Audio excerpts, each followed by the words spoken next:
The night betrays the mountains tonight, its silence a blade pressed against my throat, waiting for something to crawl from the shadows. My cabin carved into the heart of the Appalachians has always been my fortress against the world. The scent of pine and damp earth clings to the walls, grounding me in a life I've built far from city chaos. Jax, my golden retriever, lies by the fireplace, his fur glowing faintly in the embers' flicker. Most nights, coyotes sing their jagged chorus beyond the ridge, their cries sharp but distant. Bears lumber through the underbrush, their heavy steps a familiar thud in the dark. I know these woods, their secrets, their rhythms. Nothing here unsettles me. Until now. Jax's head snaps up, ears twitching, his low growl slicing through the quiet like a warning bell. My coffee mug nearly slips, the bitter liquid trembling against the rim. His eyes locked on the window burn with a primal intensity I've never seen. My pulse surges a drumbeat in my ears. Something's out there and it's not of this earth. I peer at the glass, my reflection warped and ghostly, but beyond it lies only a void, black, starless, swallowing the world. Jax's growl deepens, raw and guttural, his hackles rising like a crown of thorns. I mutter to Jax, easy boy, my voice thin, cracking under the weight of my own unease. His body is rigid, tail stiff, nose pressed to the pain breath, fogging the glass in frantic bursts. My chest constricts, each breath a struggle. Jax never acts like this, not for the mailman, not for deer, not for anything. His growl is a language of fear, a warning I can't translate, but feel in my bones. The fire spits a spark onto the hearth, and I flinch, my nerves frayed like old rope. What does he see that I can't? The clock reads 11:47 p.m. Its red digits glowing like eyes in the dark. I remember the workshop, a small shed down the slope, still unlocked. It's a mundane task, grab a flashlight, walk the path, snap the padlock shut. But tonight the thought of stepping into that blackness feels like diving into an abyss. Jax's eyes don't waver, his growl a steady pulse of dread. I force a chuckle, the sound hollow. You're making me jumpy, buddy. But my hands tremble as I pull on my coat, the fabric heavy with wood smoke and sweat. I grip the flashlight, its cold metal a lifeline, and head for the door. Jax leaps up, pressing against my leg, his warmth a desperate plea to stay close. His fear mirrors mine, a shared pulse binding us against the unknown. Outside the air is a living thing, thick and oppressive, smothering the world in silence. No crickets hum, no wind stirs the pines. The stillness presses against my skull, a weight that drowns my thoughts. My flashlight carves a narrow path through the dark, illuminating gravel and twisted roots. Jax stays glued to my side, his fur brushing my thigh, his breath quick and shallow. The slope to the workshop descends into a sea of shadows, each tree looming like a sentinel guarding a forbidden realm. Halfway down, Jax halts, his snarl erupting a sound so fierce my stomach twists. I swing the flashlight, its beam dancing across gnarled trunks and tangled vines. Nothing stirs, but then I see it. The workshop door ajar, a sliver of black gaping like a wound. I locked it this morning. I swear I did. My breath catches sharp and ragged. I force my legs forward, each step a battle against the dread pooling in my gut. Jax's teeth gleam, his body crouched ready to strike. I reach the door, my hand shaking as I pull it shut, the padlock clicking into place with a finality that feels like a trap. Then the forest explodes. A torrent of noise crashes behind me. Branches splintering, leaves churning as if a horde is charging through the woods. My flashlight nearly slips, my palms slick with sweat. Jax presses against me, his snarl a shield against the chaos. This isn't a fox, it's not a bear. It's something vast, something wrong. My legs beg to sprint, but I back toward the house, the beam trembling across the trees, finding only darkness. Inside, I slam the door, my fingers fumbling with the deadbolt, the metal cold and unyielding. My heart pounds, each beat a hammer against my ribs. Jax paces the hallway, his eyes fixed on the door, his growl unrelenting. The realization hits me, my pistol is upstairs, I'm defenseless. Panic surges hot and bitter as I sprint to my bedroom, the floorboards groaning under my weight. I snatch the gun from the nightstand, my fingers clumsy as I check the magazine. Loaded, ready, but for what? My mind scrambles, chasing rational answers. Deer, coyotes, a storm, but the noise was too wild, too widespread, like a crowd tearing through the forest. I creep back to the porch, Jax at my heels, his bark sharp and desperate. Something's out there and it knows I'm here. I flick on the porch light, its glow spilling into the yard. The scene is empty, no shapes, no eyes. Just the same crushing silence. Then from the edge of the property where the trees merge into a wall of black, a sound emerges. A murmur like 1,000 voices whispering just beyond comprehension. Not English, not human. It's a chorus weaving in and out, sometimes sharp, sometimes soft, like a ritual chant from a forgotten time. Jax whimpers, his tail tucked, his body trembling against my leg. My stomach lurches, nausea clawing at my throat. I sweep the flashlight, the beam shaking in my grip. No figures. No movement, but the murmurs shift, circling the house, coming from every direction at once. They're all around me. I whisper Jax's name, my voice a fragile thread seeking solace in his presence. The murmurs grow insistent as if they sense my fear. The night stretches into an eternity, each second a battle against the terror gnawing at my mind. I douse the indoor lights, hoping darkness will shield me, but the murmurs pierce the walls, a low hum vibrating in my chest. I scribble notes on a pad, my handwriting jagged times, sounds, patterns.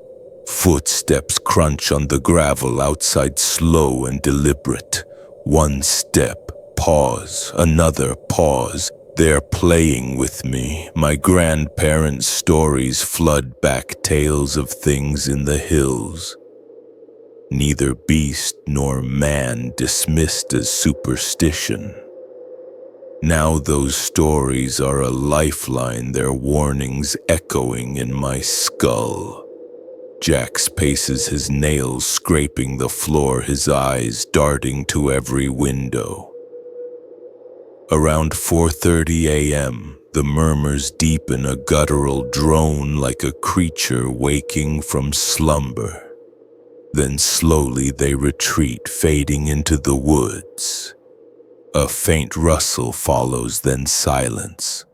Frogs croak, birds sing, the world stirs. I check the windows, pistol grip tight, my knuckles white. The yard is chaos, broken branches, churned earth, but no footprints. No evidence, just my shaking hands and Jax's haunted gaze. Daylight doesn't erase the night. I pour coffee, the bitter taste, a weak anchor, but my nerves scream at every sound. The cabin, my haven, feels like a cage. Jack stays close, his instincts confirming what I dread. Whatever was out there hasn't left. It's waiting, patient and unseen, for the dark to return. And I know deep in my bones that next time it won't just murmur. The Appalachian mountains have always called to me, a whisper in my blood that I can't ignore. But that day in Holly River State Park, I learned some calls should never be answered. The engine of my old sedan hummed softly as we wound through the twisting roads of West Virginia, the morning air thick with the scent of pine and damp earth. My two friends slouched in their seats, their chatter fading into a tense silence as the forest closed in around us.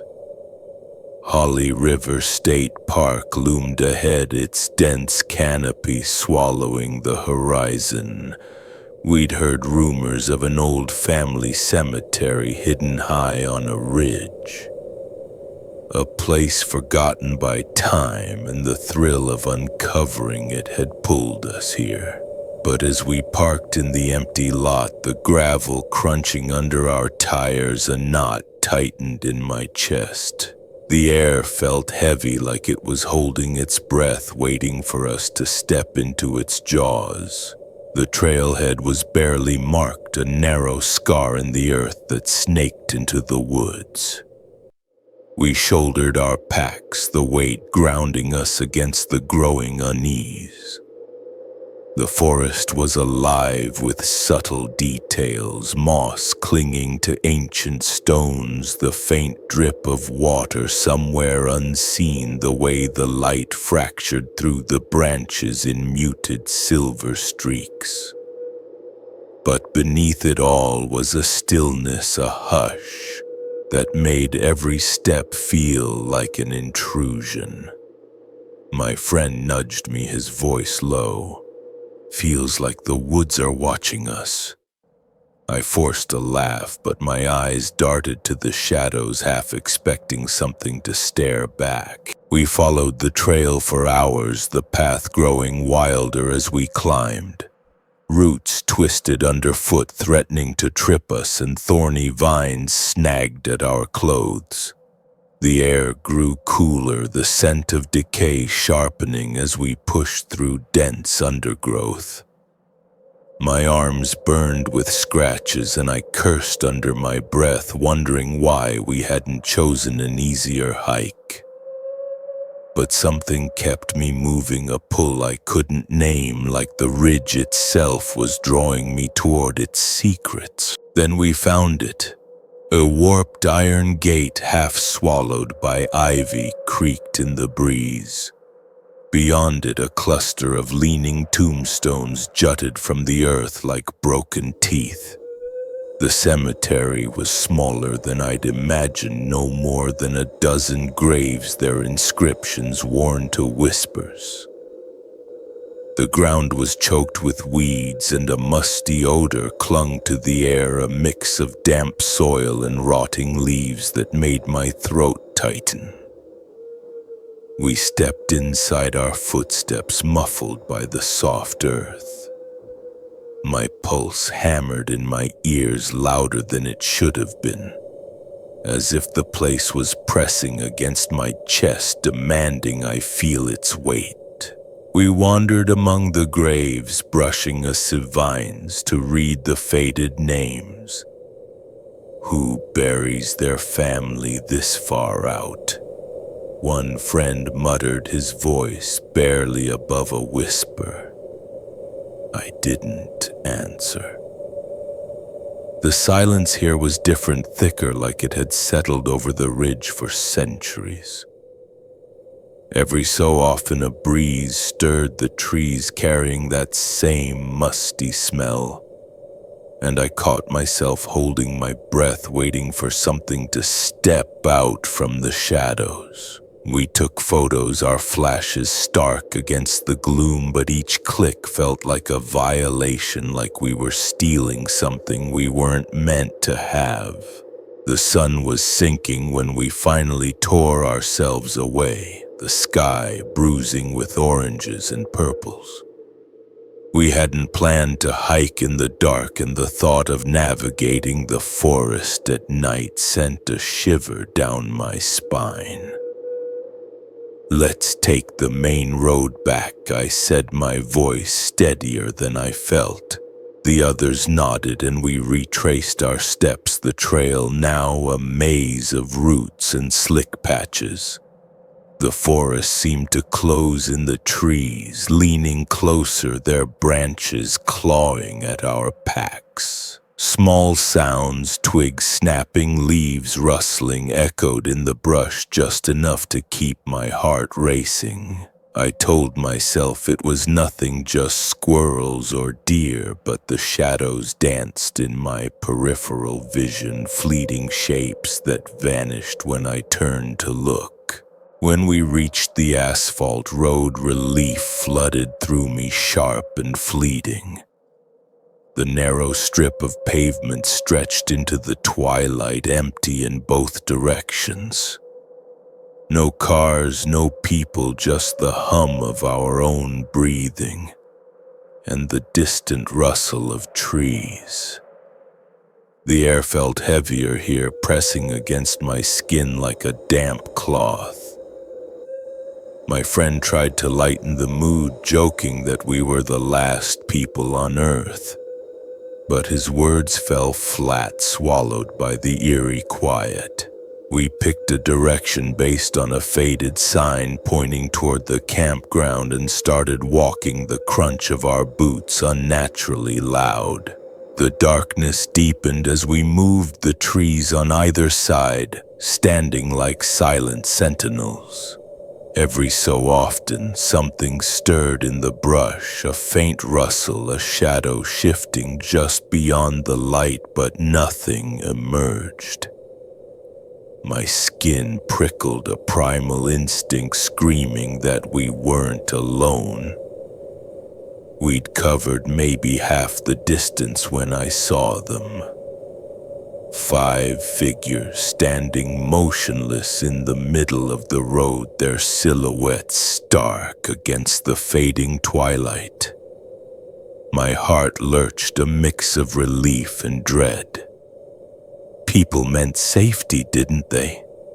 My friend raised a hand, waving, but the figures didn't move. "Hey," I called, my voice cracking in the stillness. No response. We edged closer, our footsteps echoing like gunshots. The figures were near enough now that I should have seen details, faces, clothes, hair, but they were just shapes, blurred and indistinct like shadows cast by a dying fire. The air grew colder, the scent of decay sharper, curling into my nostrils. My friend called out again, his voice trembling, but the figures remained silent. Their stillness unnatural, like statues carved from the dusk itself.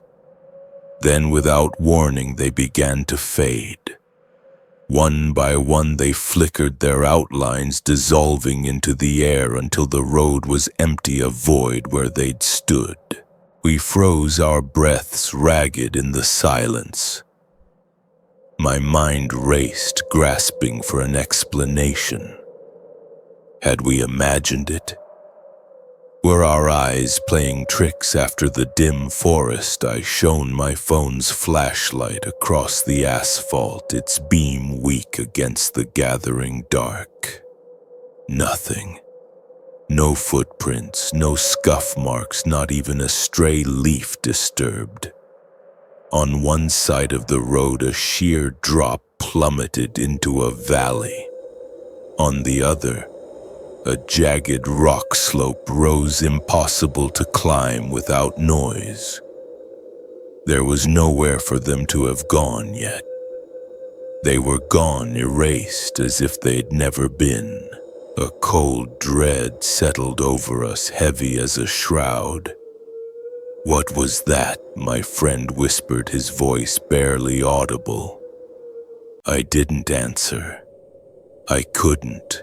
We stood there for a moment, sweeping our lights into the trees, calling out to no one, but the forest offered nothing back. The silence was suffocating, a weight that pressed against my chest, urging us to move. We started walking again, faster now, our steps frantic. Every sound, the crunch of gravel, the rustle of leaves, felt like a threat, a warning that those figures might reappear closer this time, watching. At one point I caught a faint odor, earthy and decayed, like something long buried. It was gone as quickly as it came, but it left my stomach churning. My friend kept glancing back, his face pale in the moonlight. "They're following us," he muttered. And though I wanted to argue, I couldn't shake the feeling that eyes were boring into my back, tracking every step.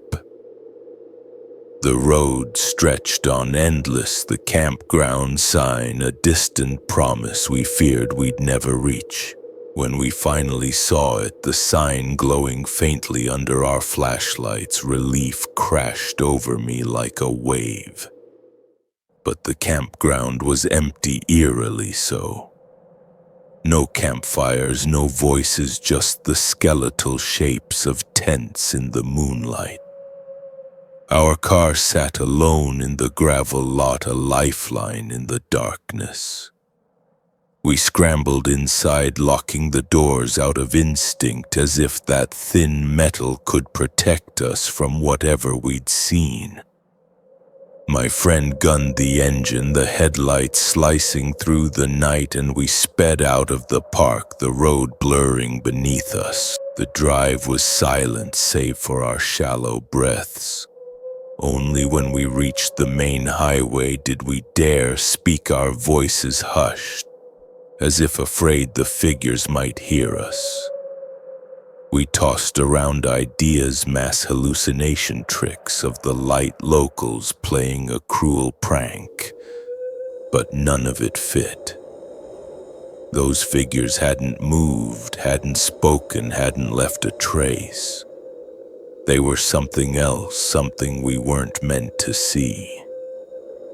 Days later, the memory of their fading silhouettes haunted me, flickering behind my eyes whenever I closed them. I'd heard stories of ghostly hikers in the Appalachians, lanterns bobbing in the trees, but I'd dismissed them as folklore. Now I wasn't so sure. That night on the road changed me. The Appalachian Mountains, once a place of wonder, now held a shadow I couldn't shake. Was it an echo of the park's forgotten past, or had we stumbled into something older, stranger, waiting in the twilight? I still don't know. But the image of those 5 figures dissolving into nothing is burned into my mind, a reminder that some secrets in these mountains are better left buried. The mountains don't sleep. Their ridges hum with secrets, and every step I took on the Appalachian Trail felt like peeling back skin to expose raw, bleeding truths. That night in Pennsylvania, when the forest screamed and the air burned my lungs, I realized some paths aren't meant to be walked. They're meant to trap you. The Appalachian Trail wasn't just a path to me, it was a siren's call, pulling me into its ancient folds with promises of mystery and solitude. I'd grown up on ghost stories, tales of lost souls and flickering lights in the woods, but I thought I could handle whatever the mountains threw at me. My boots hit the dirt near Blood Mountain in Georgia, and from the first step the forest felt alive. The air was thick with the scent of rotting leaves and damp moss, a cloying sweetness that clung to my throat. Gnarled oaks loomed overhead, their branches curling like skeletal hands blotting out the sky. I moved deeper, the trail narrowing roots snaking across the path like veins. Something watched me. Not a deer, not a hiker, but a presence heavy and unblinking stitched into the shadows. At dusk, I pitched my tent in a clearing, the ground soft and cold beneath my hands. The night should have been alive with crickets and owls, but a silence settled so dense it pressed against my chest. My headlamp's beam caught movement, tall, thin shapes flitting between trees draped in ragged cloth that didn't belong to this era. One lingered, its silhouette sharp against a trunk head tilted as if studying me. I blinked and it was gone, leaving only a faint whiff of charred wood and the thud of my pulse in my ears. I gripped my knife, its handle slick with sweat, and stayed awake, eyes darting to every shadow until dawn bled through the canopy. That wasn't the only warning. Days later, near Harper's Ferry, the trail grew quieter, as if the earth itself was holding its breath. The town's history, Civil War trenches. Blood-soaked fields seeped into the air, a metallic tang that coated my tongue. I hiked alone, the crunch of gravel under my boots echoing in the stillness. As the sun sank, casting long shadows across the path, I saw him. A man in a frayed military coat, his back to me, drifting along a sunken trench. His movements were wrong, too smooth, like he wasn't touching the ground. He was there, then he wasn't. The air turned sharp, heavy with the scent of gunpowder and wet iron. I called out, my voice swallowed by the trees, and the silence that followed felt alive, predatory. My heart raced as I scanned the ridges, expecting him to reappear, his coat flapping in a wind that didn't exist. He didn't, but the weight of his gaze clung to me, a shadow I couldn't shake. I quickened my pace, the trail stretching endlessly before me, each step a defiance against the unseen. Those encounters should have sent me running, but the trail's pull was stronger than fear. I pressed on deeper into Pennsylvania, where the forest grew wilder, its ridges jagged and unforgiving. I'd heard whispers of the trail's darker stretches, hikers, vanishing lights leading to nowhere, but I thought my experience would shield me. That night I chose to sleep under the stars, the sky a cold, glittering expanse. My sleeping pad sank into the earth, the scent of moss and decay filling my lungs.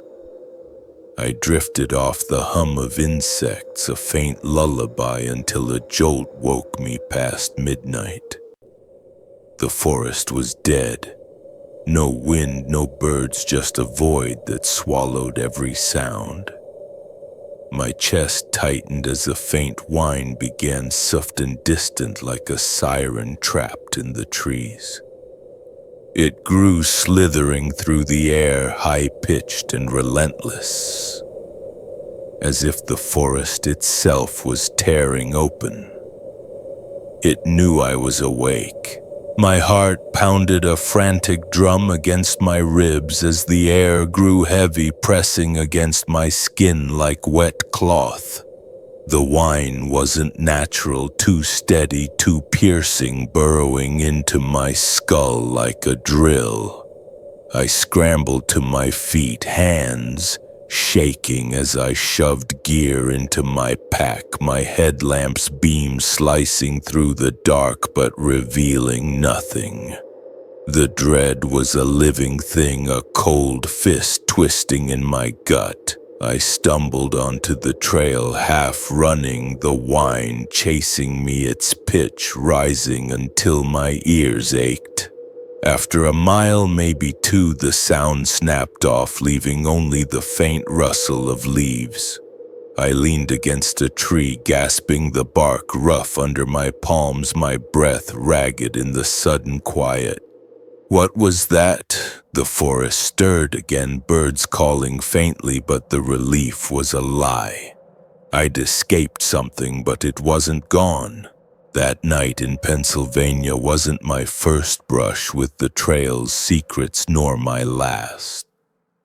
Weeks earlier, I'd met an old hiker near Springer Mountain, his face weathered like the ridges he walked. Over a flickering campfire, he told me a story that now haunted me. A century ago, a trapper built a cabin deep in these woods, only to vanish in a blaze that left no ashes. Locals swore they heard a wail at night, sharp and unending, like the forest grieving its own scars. They called it the scream of the hollow.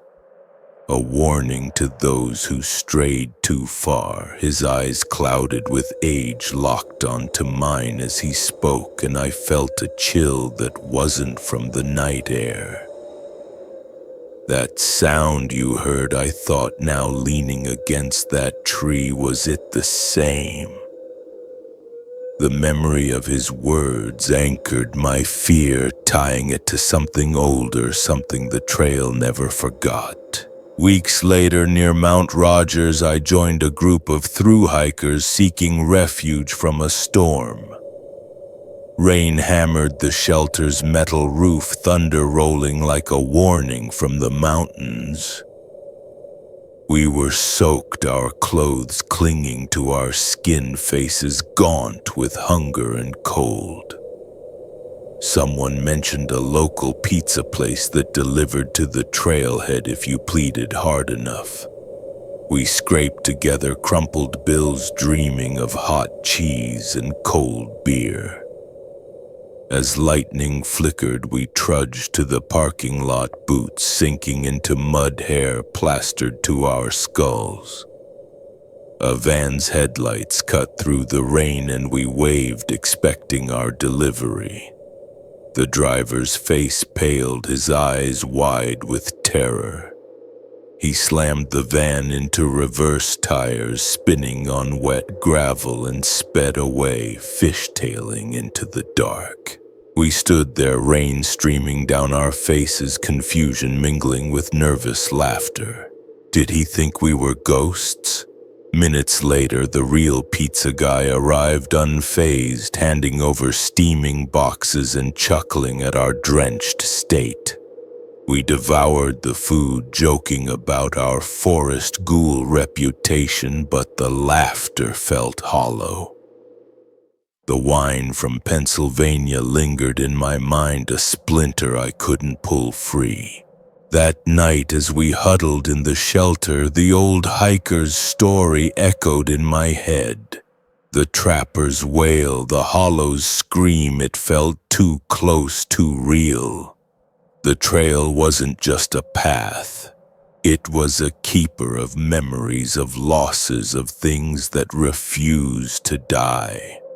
Every step I'd taken had been a challenge, a dare to uncover what the mountains hid. The silhouettes in Blood Mountain, the soldier in Harper's Ferry, the wine in Pennsylvania, they weren't accidents. They were warnings carved into the earth by centuries of blood and grief. I kept hiking, drawn to the mystery, but a part of me knew the truth. Some trails don't let you go. They loop, they haunt, they pull you back. Even now, in the quiet of my room, I hear that whine, faint but growing, calling me to return. The mountains don't forget, and neither do I. My boots have carried me through countless miles, but tonight the Appalachian Trail feels like it's breathing down my neck, waiting to swallow me whole. The mountains have always called to me, their ancient ridges etched with stories older than time. As a child, I'd sit on my grandfather's knee, wide-eyed, as he spun tales of lost soldiers and restless spirits haunting these hollows. The trail keeps its secrets, he'd say, his voice low, and it don't take kindly to those who pry. I laughed then, a boy too young to fear the dark. Now deep in Pennsylvania's wilderness, those words coil in my chest like smoke. I've chosen to sleep under the stars tonight, my sleeping pad rolled out on a bed of moss, the sky a vast canvas of flickering light. The air carries the sharp tang of pine and damp earth, the ground cool beneath my fingers. My pack lighter, after weeks on the trail, rests against a gnarled oak. The Appalachian Trail has tested me, blisters hunger. Endless climbs, but it's also given me peace, or so I thought. The stars don't twinkle tonight, they pulse like eyes watching from above. I pull my sleeping bag tight, the nylon brushing my skin, and try to ignore the unease creeping into my bones. My grandfather's warnings echo unbidden, and I wonder if I've wandered too far into a place that doesn't want me. Sleep comes fitfully, the hum of insects, a faint lullaby. But past midnight my eyes snap open, my heart slamming against my ribs. The forest is dead silent. No crickets chirp, no owls call, no breeze stirs the leaves. The silence is a weight crushing my chest, stealing my breath. I lie frozen ears, straining my pulse, a drum in the dark. Then it comes a low, eerie whine, so faint it's almost imagined, like a distant cry trapped in the wind. It's not human. The sound slithers through the trees, a single note that vibrates in my skull, unchanging, relentless. My skin crawls, every nerve screaming to flee, but my body refuses, heavy as lead. The whine grows closer, not louder, but more intimate, as if it's rising from the earth beneath me. I clutch my headlamp, my fingers slick with sweat, but I don't dare turn it on. What if it knows I'm here? The air thickens, a damp shroud pressing against my face like breathing through a soaked rag. My grandfather's stories flood back, spirits that hum in the night, luring hikers into the void.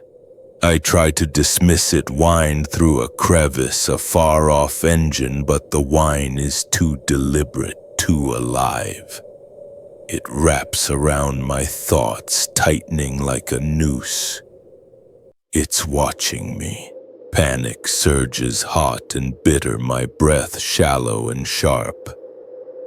I can't stay here. I scramble to pack my hands, trembling sleeping bag tangling in my haste. The whine pulses, a low hum that rattles my teeth, seeping into my bones. I fumble for my headlamp, its beam slicing through the black, revealing twisted branches and churned soil. The forest feels alive, the trees leaning closer, their shadows clawing at the ground. I stumble onto the trail, my boots sinking into mud, the whine trailing me relentless. It's inside my head. My pack bounces against my spine, each step a desperate plea for distance. The trail markers, white blazes on trees, glow faintly, guiding me through the dark. The whine shifts, now behind me, now beside me, a presence I can't outrun. My lungs burn, my legs heavy, but I push on, driven by a primal need to escape. After what feels like an eternity, the sound fades, the air lightening as if a veil has lifted. I collapse against a tree, my chest heaving, my mind spinning. What was that thing? The forest stirs, owls hoot, leaves rustle, but the memory of that whine clings a splinter in my soul. I want to turn back to find answers, but my instincts scream to keep moving. Dawn feels like a promise I might not reach. Days blur into miles, the trail a relentless teacher. Then a storm hits near Mount Rogers, rain pounding the earth like a vengeful god. I find refuge in a lean-to, its metal roof groaning under the deluge. A group of thru-hikers huddles inside, their faces etched with exhaustion. There's Clara, a wiry woman with sharp eyes, Tom, a bearded giant with a gentle laugh, and Sarah, quiet but kind. We share a fire, trading stories of the trail's trials, blisters, bears, broken gear. Clara mentions a pizza place that delivers to a nearby parking lot if you plead enough. The idea sparks laughter, a rare warmth in the cold. We pool our crumpled bills, dreaming of hot cheese and crust. Lightning cracks, thunder shaking the shelter as we wait. Headlights pierce the rain and we shuffle out, boots squelching, clothes heavy with water. The driver, a kid barely out of high school, sees us and freezes. His high beams flare, tires spinning as he reverses the van, vanishing into the storm. We stand drenched and stunned until Tom chuckles, his voice rough. Poor guy thought we were wraiths. 5 minutes later, another car arrives, the real pizza guy unfazed. He hands over steaming boxes and warm beer, grinning at our muddy faces. The pizza's heat, the tang of sauce, grounds me a fleeting tether to normalcy. We laugh, the storm forgotten, but the wine lingers in my mind, a shadow I can't shake. Morning dawns, the storm a memory, the forest dripping and alive. We part ways, the hiker's laughter echoing in my ears. I hike on the pizza incident, a story to tell, but the wine haunts me. It wasn't wind, it wasn't a machine. The trail is more than earth and stone, it's a living thing. Its secrets buried deep, whispered in the dark. My grandfather's tales feel like truth now. Something walks these ridges, something that hums to claim its own. I pass a marker, its paint peeling, and feel the forest's gaze, its silence a warning. The trail stretches ahead, a path of beauty and terror. That whine was a call, and I answered it. Each step carries me further from that night, but the dread clings a weight I can't shed. The mountains don't forgive, and I wonder what they'll demand of me next. The Appalachian Trail has changed me. I carry its secrets now etched into my bones. Every rustle, every shadow feels like a reminder of that night. I pass other hikers, their smiles bright, unaware of the trail's hidden face. I want to warn them, to tell them of the whine that hunts in the dark, but the words stick in my throat. My grandfather's voice follows me, a ghostly guide. Some things are better left alone. I keep moving the trail, both home and hunter, its mysteries, a lure I can't resist. What else waits in these mountains? The question haunts me, as real as the whine that still echoes in my dreams.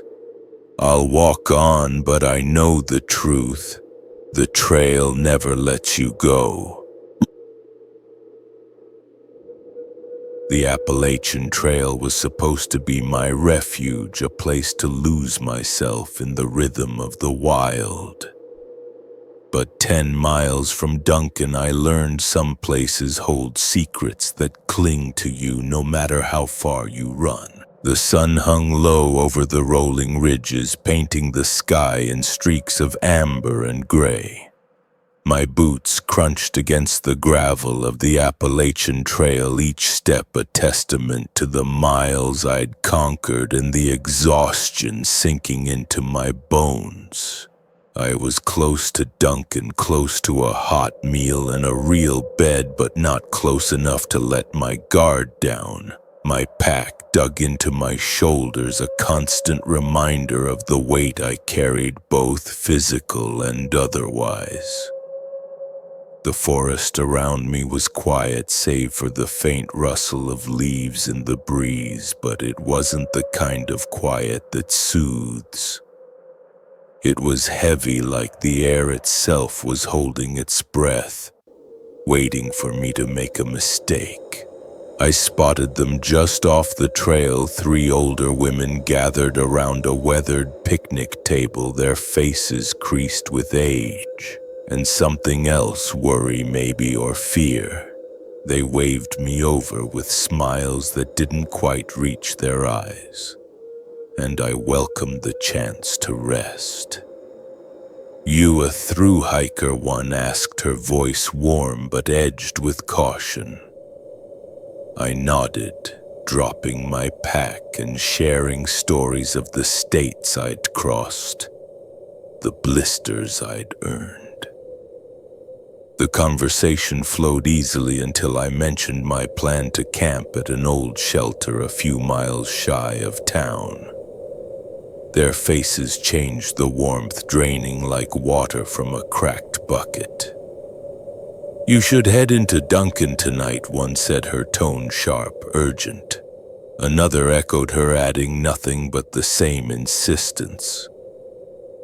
Their eyes held a weight I couldn't decipher, a silent plea that made my skin prickle. "Why?" I asked, trying to keep my voice light. They exchanged glances, lips tight, but offered no explanation, only repeating that I'd be safer in town. The air grew colder as I stood there, unease clinging to me like damp mist. My feet ached, my pack felt heavier than ever, and the idea of trudging into Duncan seemed like a punishment I didn't deserve. I thanked them, shouldered my gear, and turned away, their silent stares boring into my back as I rejoined the trail. The path to the shelter veered off the main trail, a steep descent through tangled roots and loose stones that threatened to send me sprawling. The light was fading, the canopy above swallowing the last of the day in a shroud of gray. The air smelled of wet earth and rotting wood, a scent that grew sharper with every step. By the time I reached the clearing, my breath was ragged, my heart pounding, not just from the climb but from a growing sense of wrongness. Two ancient shelters stood before me, their sagging logs blackened with age, built by Earl Schaffer himself, the first man to conquer the entire Appalachian Trail. They looked like relics, their boards warped and splintered, exhaling a musty odor that curled into my lungs. Nearby, a new shelter was under construction, its beams raw and unfinished. Even from a distance, I could see faces carved into the wood, eyes, hollow mouths frozen in silent screams watching me from the shadows. They weren't art, they were warnings etched by hands that knew something I didn't. I considered sleeping there, but the carvings unnerved me, their gaze too alive, too knowing. I chose one of the old shelters instead, its floor a patchwork of uneven logs that shifted under my weight. The air inside was thick, heavy with the scent of decay, as if the shelter itself was rotting from within. I busied myself with dinner, boiling water over a small stove, but my hands trembled, my eyes darting to the darkening woods beyond the shelter's open front. The forest was silent, save for the occasional gust that stirred the trees, making the shelter groan like a living thing. My mind kept replaying the women's words, their urgent warnings echoing in my skull. Why had they been so insistent? I tried to focus on practical things, tomorrow's miles, the next water source. But every pause brought that prickling awareness, a feeling that I wasn't alone. The shadows seemed to shift just beyond my headlamp's beam shapes that vanished when I looked too long. Night fell like a curtain, the woods beyond the shelter a wall of black. I lay on the uneven floor, my sleeping bag barely cushioning the hard logs. Every sound, a twig snapping, leaves rustling, sent my heart racing. I told myself it was just the forest, just animals. But the silence between those sounds was worse, a void that pressed against my chest. I drifted in and out of uneasy sleep, waking to every shift in the air, every faint movement in the dark. Once I swore I heard footsteps, slow and deliberate, circling the shelter. But my headlamp revealed nothing but trees and dirt. When dawn broke, gray and cold relief flooded through me, sharp and desperate. I packed in a frenzy, my hands shaking as I stuffed my gear into my pack. The trail back to the main path felt lighter, the weight of the shelter lifting with every step. The air was crisp, the scent of decay fading, replaced by the clean smell of pine. But the unease lingered, a shadow I couldn't shake, as if the shelter had marked me in some way I couldn't yet understand. In Duncan, I found a phone and called my mail drop contact, a friend who'd been tracking my progress. I mentioned the shelter offhand, describing its creaking logs and eerie carvings. Her voice tightened and she told me the truth. Those shelters were a crime scene. Two southbound hikers had stayed there years ago, sharing drinks with a stranger in a Dunkin' bar.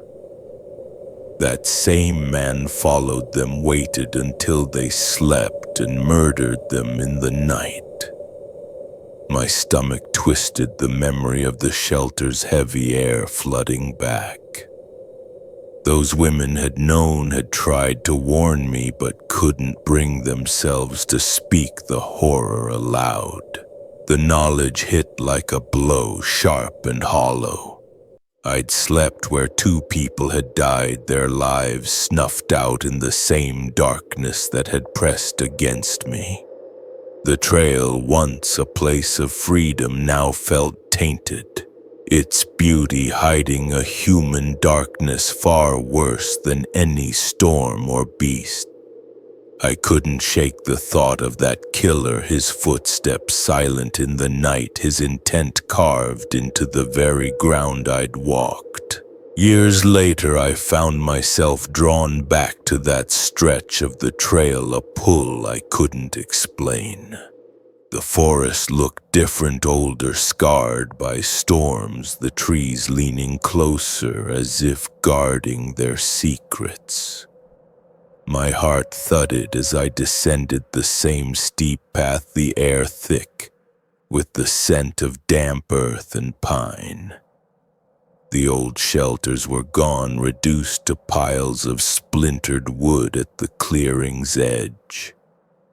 In their place stood the new shelter, its beams sturdy, its roof solid, but the carved faces remained smoothed by weather or the hands of countless hikers, yet still watching, their eyes seeming to follow me as I approached. A lone hiker sat on the shelter's porch, sipping from a battered canteen. He looked weathered, his bandana frayed, his eyes carrying the weight of too many miles.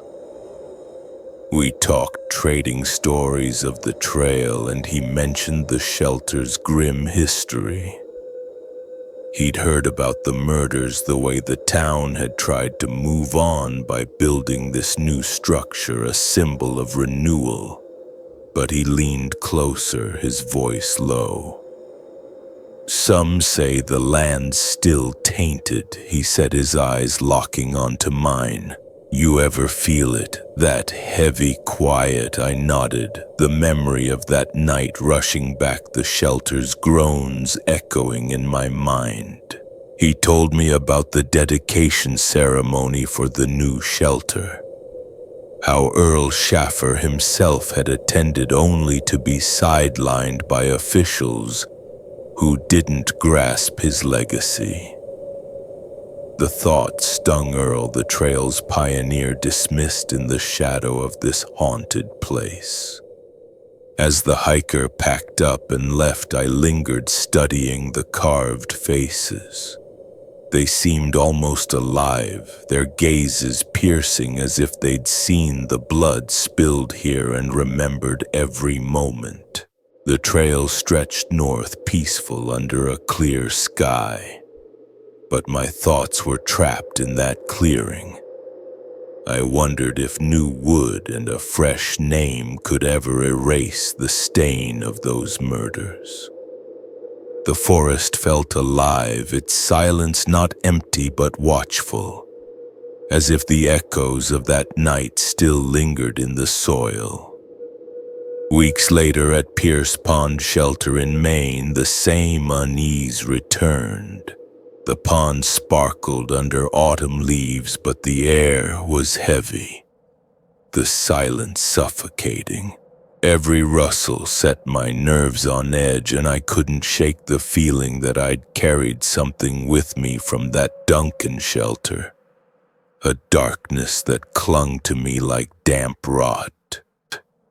I lay awake that night, scanning the shadows, wondering if it was the trail or me. Was I haunted by the memory of those murders, or was the trail itself alive with the echoes of its past?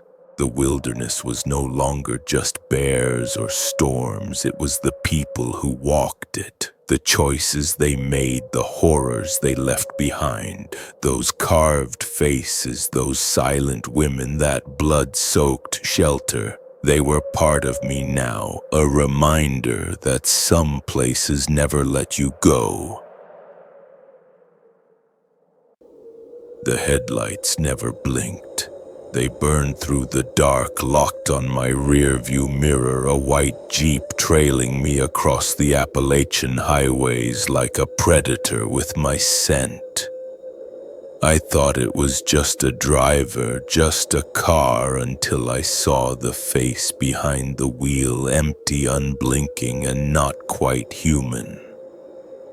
The open road always felt like home to me, its endless as asphalt, a canvas for escape. Driving through the Appalachian Mountains, with their jagged ridges looming under a starless sky, I felt alive even if exhaustion gnawed at my bones. I was headed from Michigan to New York City to pick up a friend, a simple favor that promised a long but familiar haul. The air was crisp, heavy with the scent of pine and wet earth seeping through my PT Cruiser's cracked window. My headlights carved a narrow path through the dark, the only light for miles. In Ohio, a state trooper's flashing lights jolted me awake. He was polite, pointing out my busted headlight, but his eyes lingered too long, as if he saw something I didn't. "Fix that soon," he said, his voice flat, before vanishing into the night. My hands trembled as I drove on the incident, a splinter in my mind sharpening my senses. The mountains ahead felt different now, their shadows deeper, their silence heavier. I tried to shake it off, focusing on the hum of the engine, but a nagging unease settled in my chest like the air itself was warning me to turn back. By mid-morning, I reached New York City, its chaos a stark contrast to the quiet highways. The streets pulsed with honking horns and exhaust fumes, the air thick with sweat and concrete dust. I found her, my friend, her name a blur in my memory now. Waiting on a crowded sidewalk, her backpack slung over one shoulder. She climbed into the passenger seat, her face pale but relieved. "Let's get out of here," she said, her voice tight, as if the city's weight was crushing her.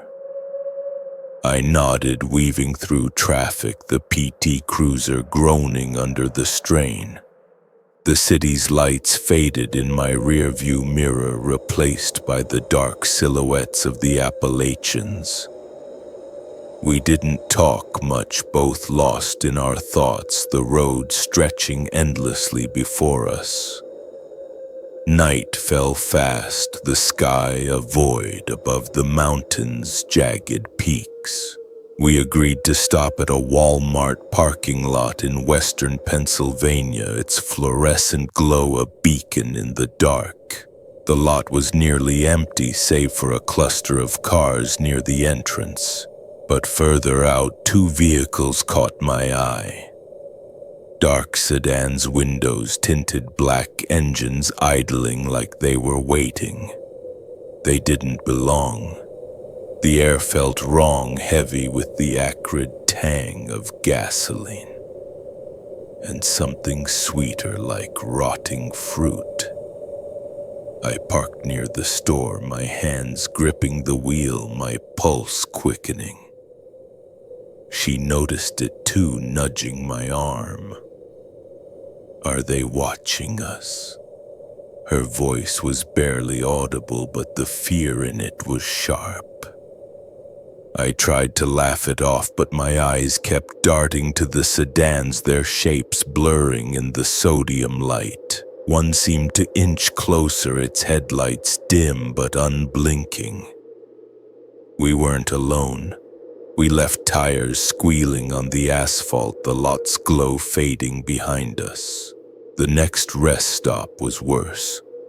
Tucked between shadowy ridges, it was deserted, the only sound the faint rustle of leaves in the wind.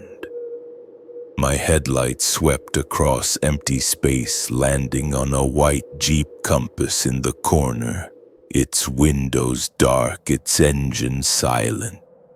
The hairs on my neck stood up. Was it the same one from the Walmart? The Jeep's shape was too familiar, its presence too deliberate. She leaned forward, squinting. "Is someone inside?" Her voice trembled, and I felt it too, a cold dread coiling in my gut. I didn't answer, just swung the car around, the engine roaring as we hit the highway again.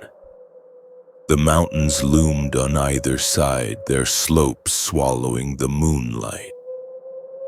I kept checking the rear-view mirror, expecting the Jeep's headlights to flare to life. They didn't, but the relief was fleeting. Something was following us. The road twisted through valleys, the air growing colder, sharper, like a blade against my skin. We drove in silence, the hum of the tires a fragile anchor in the dark. Every flicker of light behind us made my muscles tense, my foot heavier on the gas. I pushed the cruiser harder than it could handle, its frame rattling, but I couldn't stop. The mountains watched, their silence a promise of something worse to come. At a gas station, we met an old man pumping fuel into a rusted pickup. His hands were gnarled, his eyes sunken, but he spoke with a quiet urgency that chilled me. Years ago, a couple vanished on these roads, their car found abandoned, doors open, keys still in the ignition. Locals whispered of a white truck that followed drivers, its headlights never dimming, its driver never seen. "Some say it ain't a man behind the wheel," he muttered, glancing at the road. "Some say it's the mountains claiming what's theirs." His story lodged in my mind, a seed of fear that grew with every mile. Was that Jeep the truck he spoke of? I thanked him, my voice hollow, and we drove on, the old man's words echoing like a warning I couldn't heed. Hours later, we found another parking lot, a big box store glowing like a lifeline. I parked between other cars, hoping their presence would shield us. She reclined her seat, fiddling with her phone, while I leaned against the door, eyes heavy but restless. The lot was quiet, the hum of night shift workers a distant comfort. I let my guard down, my eyelids drooping until headlights snapped me awake. The Jeep was back. It glided across the asphalt, parking right beside us despite dozens of empty spaces. My breath caught as I saw the driver, young but worn, his face a mask of pale skin and hollow eyes. He stared at me, unblinking, his gaze a cold weight that pinned me in place. He wasn't human.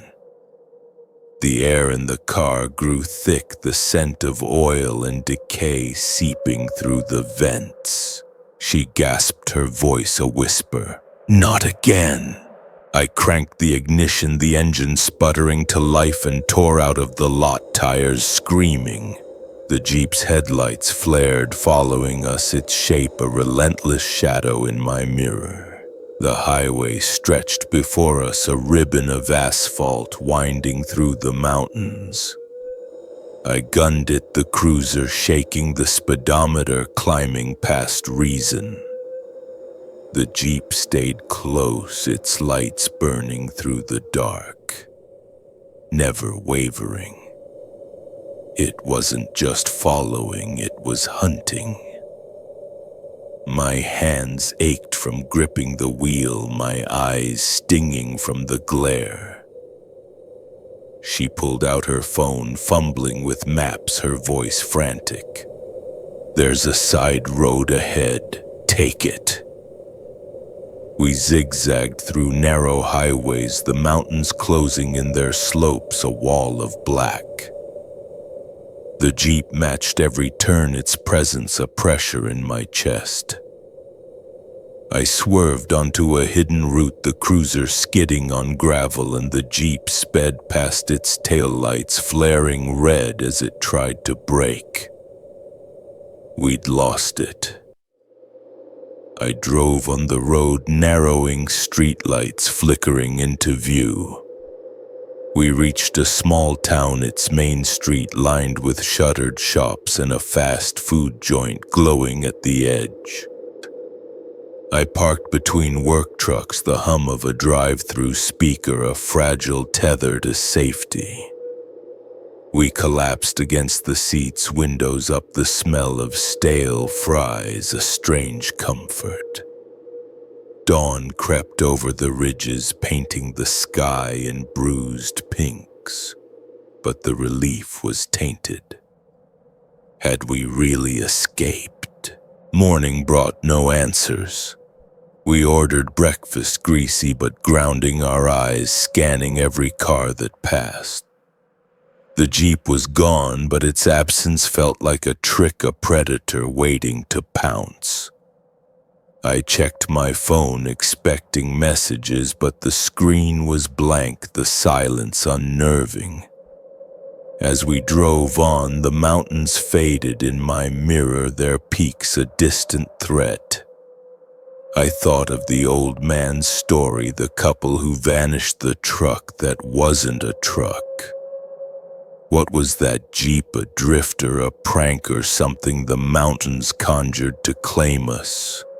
I'll never know, but the memory of that face, empty, unblinking, follows me still. The road was my home, once a place of freedom. Now it's a trap, and every headlight in my mirror feels like a promise of pursuit. The Appalachian roads have always felt like veins pumping life through these ancient mountains. But tonight they're a trap and I'm the prey. I've driven these winding highways before, their curves familiar as the lines on my palm. Growing up, my father warned me about the Appalachian, stories of travelers vanishing into the night, swallowed by the ridges. Respect the mountains, he'd say, his eyes distant, or they'll claim you. I brushed it off as superstition, but now behind the wheel of my old PT Cruiser, those words gnaw at me. I'm on a cross-country trek from Michigan to New York City to pick up my friend Sarah, who needs help getting back to Detroit. The plan is simple: drive, grab her, head home. But the mountains have their own plans. The dashboard clock glows 2:17 a.m. and the darkness outside feels alive, pressing against the windows. The air smells of stale coffee and leather. The hum of the engine, a fragile shield against the void. Earlier in Ohio, a state trooper pulled me over for a busted headlight, his flashlight blinding his voice. Clipped but polite. My nerves haven't settled since. Now deep in Pennsylvania, the roads twist through shadowed valleys, the trees looming like silent judges. My hands grip the wheel, knuckles pale as I fight the urge to glance in the rearview mirror. I pull into a Walmart parking lot in western Pennsylvania, its fluorescent lights a beacon in the night. The lot is nearly empty, a handful of cars clustered near the entrance, their metal gleaming under the sodium glow. Sarah's asleep in the passenger seat, her head against the window, her breath fogging the glass. I park near a light pole, hoping the brightness will ease my unease. But as I kill the engine, my eyes catch two vehicles parked farther out, their shapes blurred by the dark. One's a white Jeep, its windows tinted black, engine idling like it's waiting. The other, a dark sedan, sits motionless, its driver invisible. My stomach twists, a cold knot forming. I try to shake it off, late night travelers, nothing more, but the Jeep's stillness feels wrong, like a predator holding its breath. Sarah stirs, her eyes fluttering open. "Why'd we stop?" she mumbles, her voice thick with sleep. I force a smile, my voice low. Just a quick rest. But my gaze flicks to the Jeep and I swear it shifts closer. Its headlights dim but piercing. Sarah notices her body tensing. Is that car watching us? Her words mirror my fear, and the knot in my gut tightens. They're not just parked, they're waiting for us. I start the engine, my hands trembling, the key scraping the ignition. "We're leaving," I say, my voice sharper than intended. The PT Cruiser lurches forward, gravel crunching under the tires. I glance in the rear-view mirror, expecting the Jeep to stay put, a figment of my paranoia. But its headlights flare, twin beams slicing through the dark, and it pulls out, trailing us. They're following. My heart slams against my ribs, each beat a warning. Sarah grips the armrest, her eyes wide, darting between the mirror and me. "What do they want?" she whispers, her voice barely audible over the engine's roar. I don't answer, can't answer. The highway ramp looms ahead and I gun at the cruiser's engine, straining as we merge onto the empty road. The Jeep follows its lights, unwavering, a relentless shadow. The mountains rise around us, their peaks black against a moonless sky, the road twisting through narrow valleys. My father's stories flood back, tales of strangers luring travelers into the dark, never to be seen again. Is this what he meant? I push the pedal harder, the speedometer climbing. But the Jeep matches our pace, its presence a weight on my chest. Sarah pulls out her phone, her fingers shaking as she tries to map a route, but the signal's gone, the screen blank. "No bars," she says, her voice cracking. We're alone, cut off with only the road and the Jeep behind us. The chase stretches into a nightmare, the road a labyrinth of hairpin turns and steep drops. My eyes burn, locked on the pavement, each curve a test of nerve. The Jeep's headlights never falter, always. They're just close enough to taunt. They know these roads. I zigzag through back roads, hoping to lose them, but the Jeep adapts, its driver unnervingly precise. Sarah's voice trembles as she suggests turns, her phone useless, her fear a mirror of mine. My hands ache, gripping the wheel, the leather slick with sweat. The mountains crowd closer, their shadows swallowing the road, the air heavy with the scent of pine and fear. I catch a glimpse of the driver in my mirror, a young man, his face, pale eyes, unblinking, locked on us. He's not human. The thought hits me irrational but undeniable, and my breath catches. I swerve onto a hidden side road, a narrow path barely visible, my heart pounding as the Jeep speeds past, its brake lights flaring too late. Relief floods me sharp and fleeting, but I don't slow down.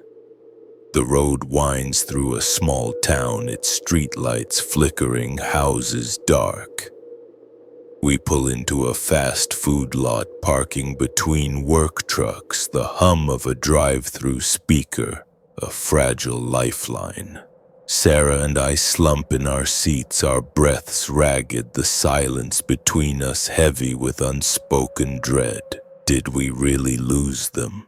Dawn creeps over the ridges, painting the sky in bruised purples. We order breakfast, greasy hash browns and coffee, the normalcy jarring against the night's terror. Sarah picks at her food, her eyes scanning the lot, her paranoia a twin to mine. "What if he's still out there?" she whispers, her voice raw. I don't answer, my gaze flicking to the rearview mirror, half expecting the Jeep's headlights to appear. My father's warnings echo a truth I can't ignore. The mountains hide things, people, or worse, who hunt the unwary. The town stirs, locals shuffling through the lot, their faces weary but human. I check my phone, no messages, no signal until now. The normal world feels like a lie, a thin veil over the darkness we escaped. Or did we? We climb back into the cruiser, the engines hum, a weak comfort. The road to Detroit stretches ahead, the mountains fading in the mirror, but the Jeep's image lingers a ghost in my mind. I drive, eyes darting to every shadow, every glint of light. Was he just a stranger or something more? The question haunts me, as real as the road beneath my tires. The Appalachians let us go, but their secrets cling, a weight I'll carry forever. I glance at Sarah, her face pale, and know she feels it too. We're marked, and the mountains never forget. I thought I knew the woods, the way they hum with life, the way they cradle you in their silence. But in Walker's Hollow, I learned some silences scream and some voices aren't meant to be heard. The gravel road to Walker's Hollow crunched under my tires, each sound a reminder of how far we were from everything familiar. I'd grown up in these North Carolina mountains, where the Appalachian Trail was as much home as the small house my parents kept. But this place, this forgotten spur off the trail, was different. My granddad had warned me about it since I was a kid, his voice, low eyes, distant, telling me to steer clear of Walker's Hollow. It's not right, he'd say, never explaining why. I thought he was just being old superstitious until I brought Anna here, chasing a weekend away from the grind of med school. I wanted to show her something real, something untouched by city noise. I didn't know I was leading us into a nightmare. Anna sat beside me, her Atlanta roots making her fidget at the lack of cell signal. Her adventurous streak had pulled her along, though, and she laughed when I told her the name. Walker's Hollow, calling it creepy in a way that sounded fun. I parked at a barely marked pull-off, the only other car an old sedan coated in dust, its windows opaque with grime. The air was heavy, thick with the scent of wet leaves and something sharper like iron left to rust. I checked my topo map, shouldered my pack, and we stepped onto the trail, the forest swallowing us whole. The path was overgrown, oak and poplar trees pressing in their branches, forming tunnels of shadow. Rhododendrons arched overhead, their leaves brushing our packs like fingers testing our resolve. The deeper we went, the quieter it got, not the calm of a forest at rest, but a silence that felt alive, watching.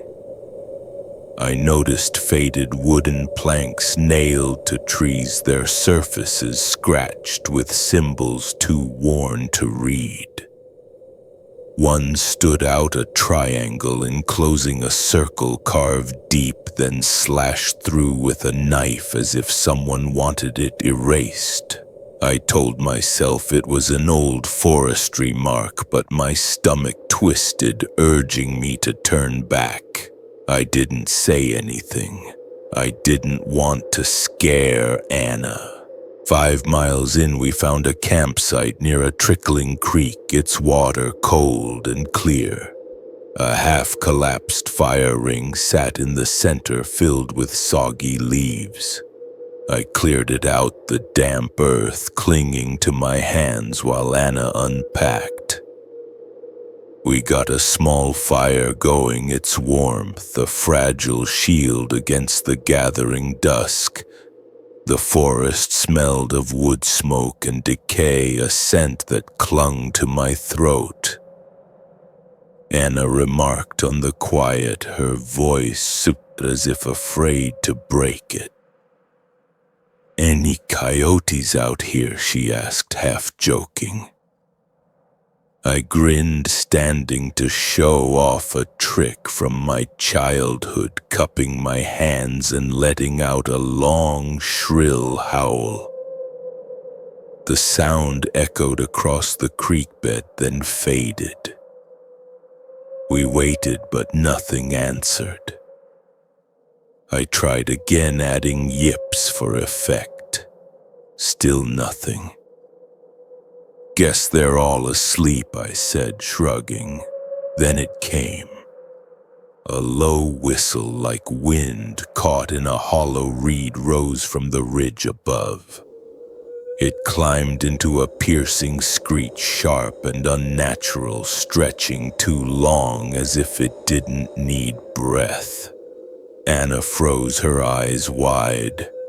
"What was that?" she whispered. I mumbled something about a bobcat, but I knew better. I'd heard bobcats. This was different, like metal tearing, a scream that clawed at my nerves. The fog rolled in thick and gray, coiling between the trees like smoke. My skin prickled, the fire's warmth, a distant memory. We doused the flames and retreated to the tent, zipping it shut against the night. Inside, the air was cold, the nylon walls trembling in the breeze. I kept my headlamp and knife close, my eyes fixed on the darkness beyond the mesh window. Anna fell asleep, her breathing uneven. But I couldn't rest. Something moved just past the tree line, its steps deliberate, clicking like hooves on stone. Every time I held my breath, it stopped as if it knew. Around midnight, I saw them, 2 pale eyes, not glowing but reflecting, staring from the shadows. They didn't blink, didn't move, just watched. My heart pounded, my fingers tightening around the knife. I didn't sleep, not until exhaustion dragged me under, the clicking fading into silence. Dawn broke gray and heavy, the light barely piercing the tent. Anna stirred, her face pale, her legs twitching as if she'd been running in her dreams. Then I heard it again. The clicking, slower now, circling us. I held my breath, praying it was a deer, but the sound was too precise, too intentional.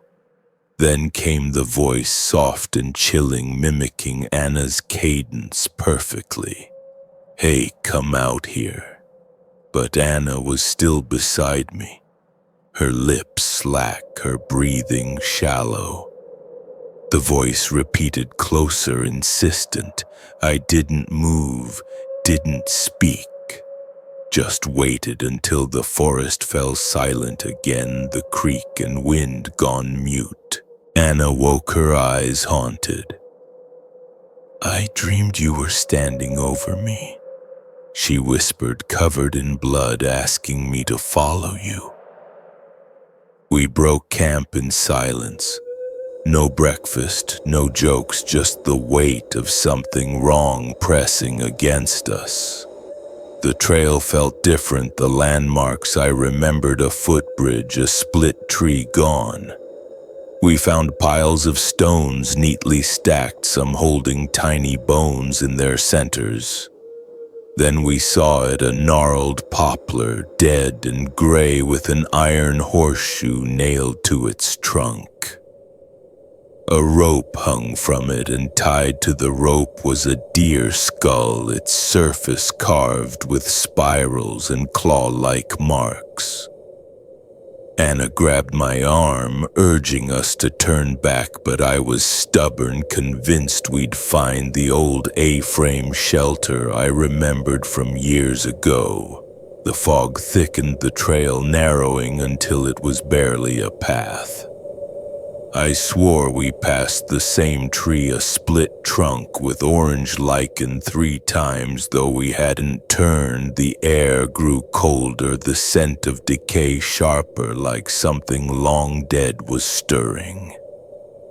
When we stumbled into a clearing, the shelter stood before us, its roof half-caved, moss clinging to its walls. We huddled inside, eating protein bars with shaking hands, the silence pressing against us like a physical force. I stepped out to check the area, hoping to find normalcy, tracks for anything, but there was nothing, just the quiet. Anna's scream shattered the silence. She stood outside, staring at the ground. A perfect circle of stones surrounded her boot, clean, dry laces tied, though she was still wearing both boots. Her face was ashen, her voice trembling. How did it know I had no answers, only a growing dread that we were being studied, our every move catalogued by something unseen? We packed and fled, the fog coiling around us like a living thing, the light never brightening, trapped in a gray half-dawn. The trail twisted, repeating itself. Trees looming closer, their branches clawing at our packs. Dark shapes flickered on the ridge above, too thin, too fast. Moving upright, but wrong. The air smelled of wet fur and rot, heavy enough to choke. Anna gagged, blood dripping from her nose, and I pulled her forward, our steps frantic. In a rocky clearing, we found a stripped tree surrounded by bones, deer femurs, rib cages, some too human, arranged in spirals, planted upright like markers. "This isn't random," Anna whispered, her voice breaking. The clicking returned louder from every direction, followed by a screech that pressed against our skulls, a wave of sound that turned my stomach. We ran, branches tearing at our faces, mud sucking at our boots. The screeches multiplied, overlapping, calling to each other. The fog broke and we stumbled onto a rocky overlook, the real trail winding below the parking lot in sight. I glanced back and there it was, tall, gaunt, its limbs two long legs bent backward, hooves sunk into the dirt. Its skin was thin ribs heaving, its face a twisted snarl almost human, its eyes clouded like cataracts locked onto mine. In my voice it said, "Don't leave me." More emerged from the trees, 5, 6 each, wrong in its own way, a crooked neck, broken antlers, a missing jaw. They watched unblinking as we scrambled down the slope, half falling until we reached the car. I drove without stopping, the rearview mirror showing them standing at the tree line watching. In Asheville, I didn't sleep for 2 days. Anna cut contact, dropping our shared class, her texts unanswered. I reported it to a ranger who looked at me like I was mad. "That section's been closed since a wildfire," he said. "No shelters, no campsites." He paused when I mentioned Walker's Hollow, his voice low. "Last time someone went up there, we found gear, boots, bones in spirals, but no bodies. I haven't gone back." The memory of that voice, those eyes, clings to me, a warning that some places don't let you leave unchanged. The fire didn't die. It walked, it hunted, its ember eyes searing through the dark of Wolf Creek Trail, branding my soul with every step. I thought I could outrun it, but the mountains taught me a truth carved in ash. Some flames never go out and they know your name. The Wolf Creek Trail promised silence, a chance to quiet the noise in my head.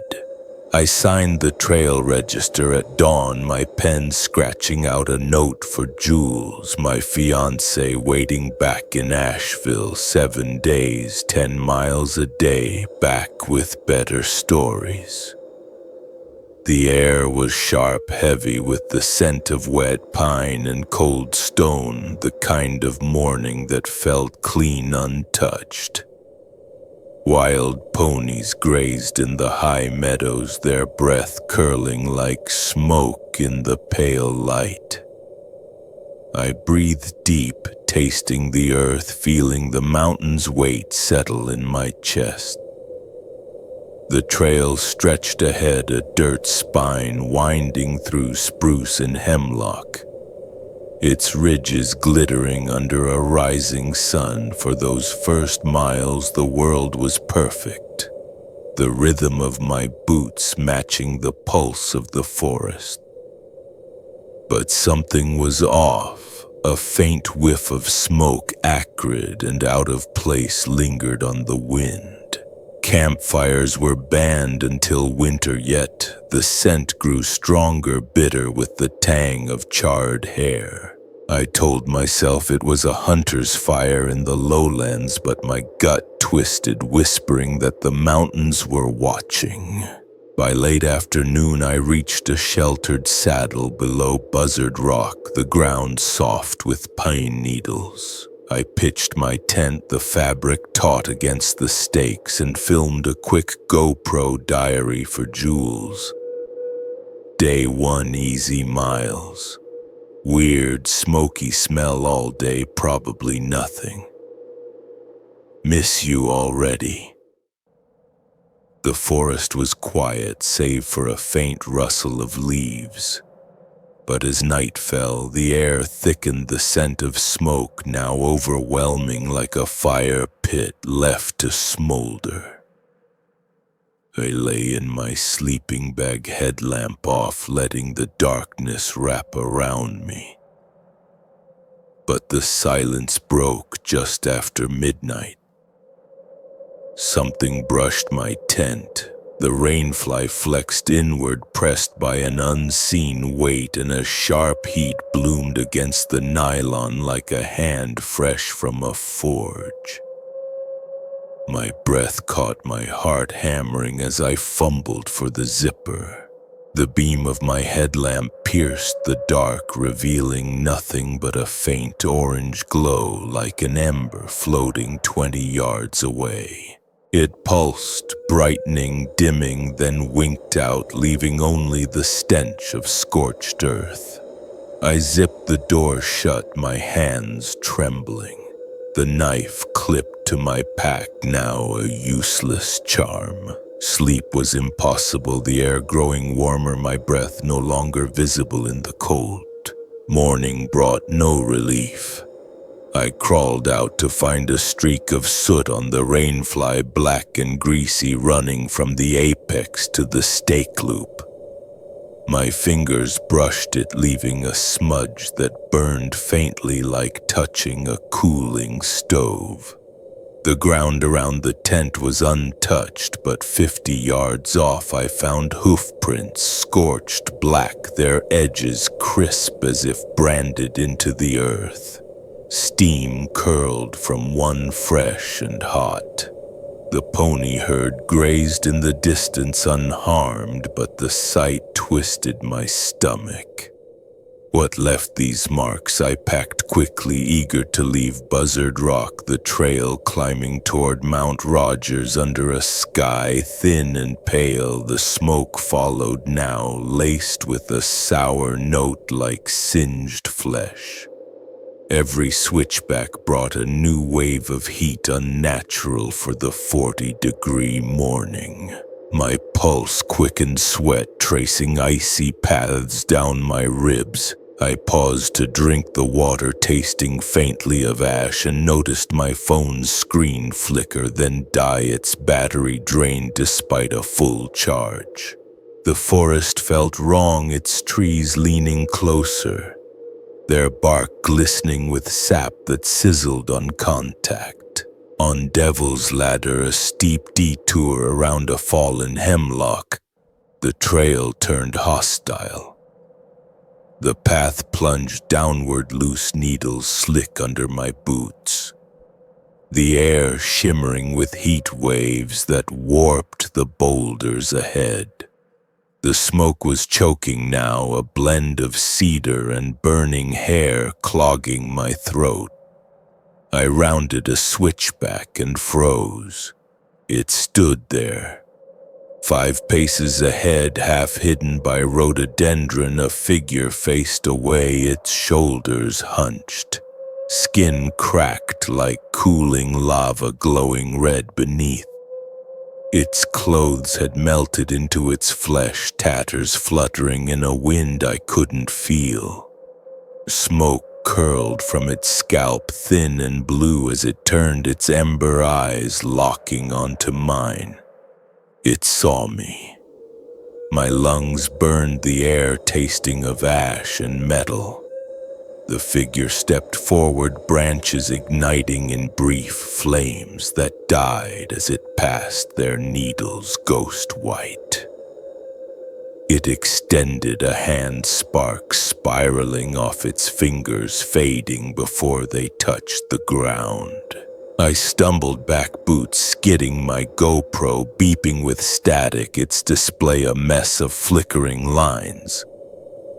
I ran the grade so steep I barely controlled my stride, branches whipping my arms.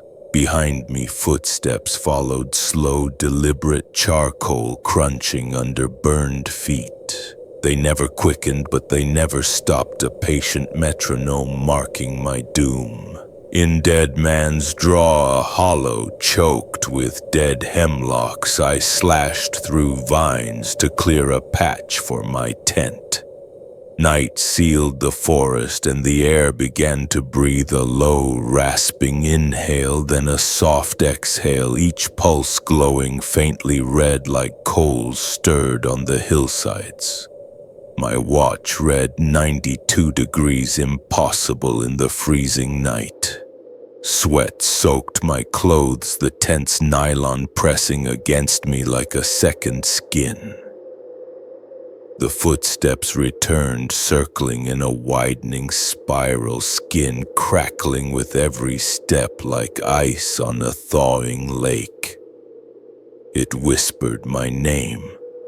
The syllables stretched thin and shredded as if spoken through a ruined throat.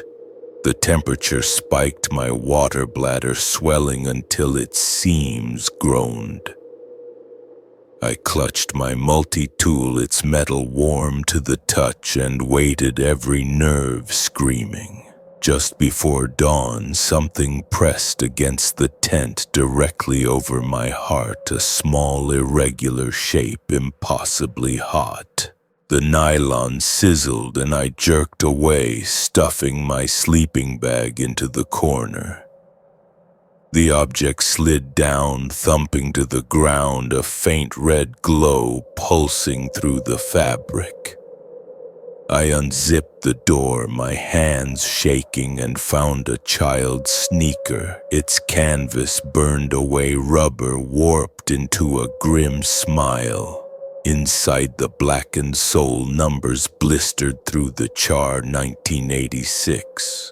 An ember flared in the toe, then died, leaving the shoe cool and gesint. At a ranger station, I met Sheriff Ada Riddle, her face etched with exhaustion. I poured out my story, the words tumbling over each other, ember eyes, scorched hoof prints, the sneaker.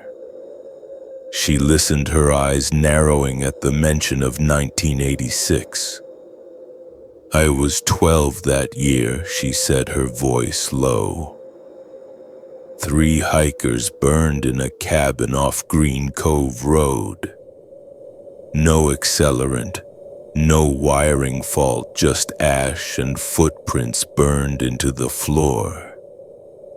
She told me of a vagrant blamed for the fire, his own death in a chimney blaze that winter. Locals swore his spirit roamed the ridges, branding intruders with fire. But this wasn't a ghost.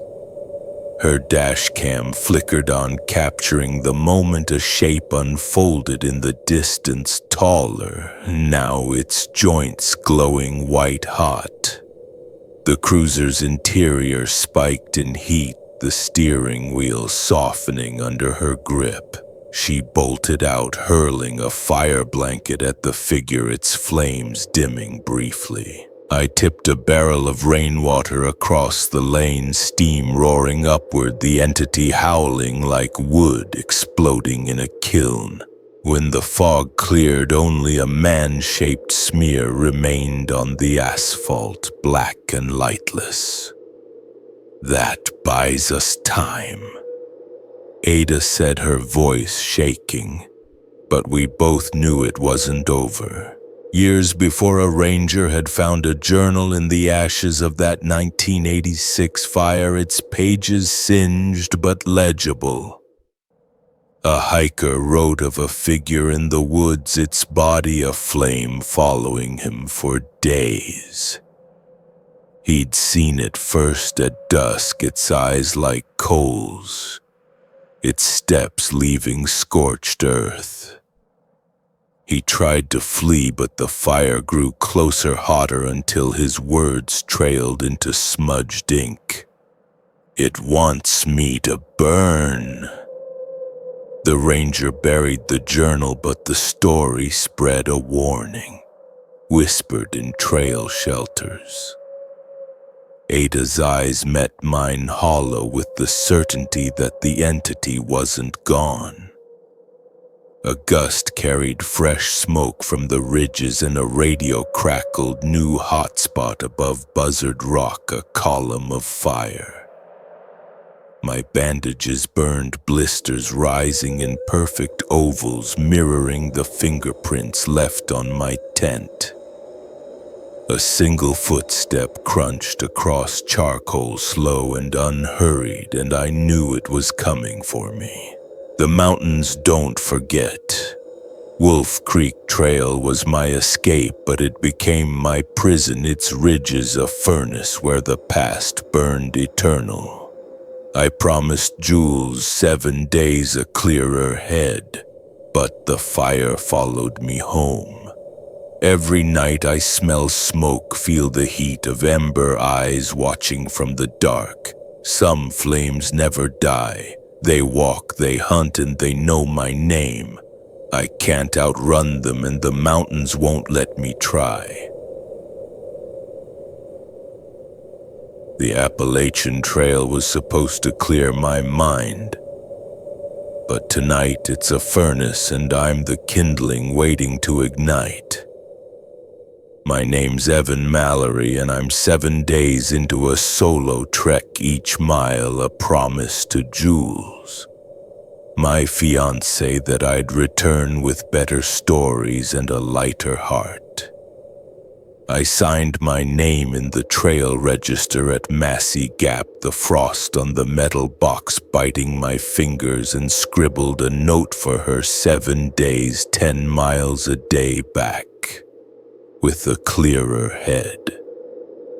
The mountains welcomed me at first, their high meadows alive with wild ponies, their breath misting in the dawn. But now, deep in the spruce forests of Wilburn Ridge, the air carries a wrongness I can't shake. The scent of wood smoke lingers sharp and sour, though no fires are allowed. My tent is pitched in a sheltered saddle below Buzzard Rock, the ground soft with needles, the sky a bruised purple. Jules's face haunts my thoughts, her laugh, her warmth, a tether to the world I left behind. My grandfather's tales of these mountains echo too, stories of spirits born from flame hunting those who stray too far. I dismissed them as campfire lore, but tonight the forest feels alive. Its silence a predator's pause before the strike. I settle into my sleeping bag, the jet boil's faint hum fading as I film a quick GoPro diary. Day 1 easy miles, I say, my voice steady despite the unease. Strange hint of smoke all day, probably nothing. Missing you, Jules. The forest is quiet, the stars hidden behind a veil of cloud. But as night deepens, the air grows heavy, the scent of smoke thickening, laced with a rancid note like singed hair. Something's burning out there. I lie still, my breath shallow, ears straining for any sound. Then it comes a faint rustle like fabric dragging over stone, followed by a low rhythmic pulse as if embers are breathing. My heart quickens, a drumbeat in my chest. I clutch my knife, its handle cold against my palm, and peer through the tense mesh. The darkness is absolute, but a faint orange glow flickers 20 yards away, pulsing like a heartbeat. Is it a firefly? I focus, my eyes burning, but the glow vanishes, leaving only the stench of smoke. My grandfather's voice creeps in. Fire don't always need fuel, boy. Sometimes it's got a soul. I zip the tent shut, my hands trembling, and lie awake, the forest silence a weight pressing against my skull. Dawn breaks gray and heavy, revealing a mark I can't explain. My tent's rainfly, once green, bears a sooty streak wide as a hand smeared from apex to stake. I touch it, the residue blackening my fingers, yet the fabric isn't scorched. How my pulse races as I pack the trail, climbing toward Mount Rogers under a sky thin as ash. The smoke follows, curling through the trees, its sour edge clawing at my throat. At a switchback, I spot hoof prints in the dirt, some charred black, their edges crisp, steam curling faintly. Ponies don't burn the ground. A herd grazes nearby unharmed, but the sight chills me. My skin prickling as if the forest is watching. By dusk, I pitch camp beneath two hemlocks, their trunks leaning like conspirators. The air is warm unnaturally, so my breath no longer misting. As night falls, a shape looms against the tent, hunched, shoulders sharp. Lightning flashes silent and distant, illuminating a figure, its head cocked, listening. It knows I'm here. I grab my knife, my hands shaking, and unzip the door. The figure's gone, but on the ground lies a pile of cedar shavings shaped like an arrow pointing south, deeper into the wild. The shavings smolder, their tips glowing, then crumble to dust. My chest tightens, nausea rising. It's leading me somewhere. Sleep is impossible, the air growing hotter, my tent a sauna. Around midnight, the forest shifts, a low hum like a furnace stirring, followed by a hard pressure against the tent right over my heart. The nylon sizzles, the heat searing my skin through the fabric. I jerk away my sleeping bag, tangling, and unzip the door. Outside lies a child's sneaker, its canvas charred rubber melted into a grotesque grin. Inside, blistered numbers read 1886. That's the year I was born. An ember flares in the toe, then dies, the shoe cold as stone. My breath catches sharp and shallow as I stumble back, the forest's heat pressing against me. I pack in a frenzy, my hands clumsy, and run the trail, a blur of roots and shadows. The hum follows a relentless pulse, the air shimmering like a mirage. At a bend, I find a farmhouse, its frame blackened, chimney leaking vapor. A sheriff's cruiser idles nearby, its emblem peeling. Help! I stagger closer, my pack dragging, and the driver's window lowers. Sheriff Ada Riddle leans out, her face etched with exhaustion. "You all right?" she asks, her voice tight.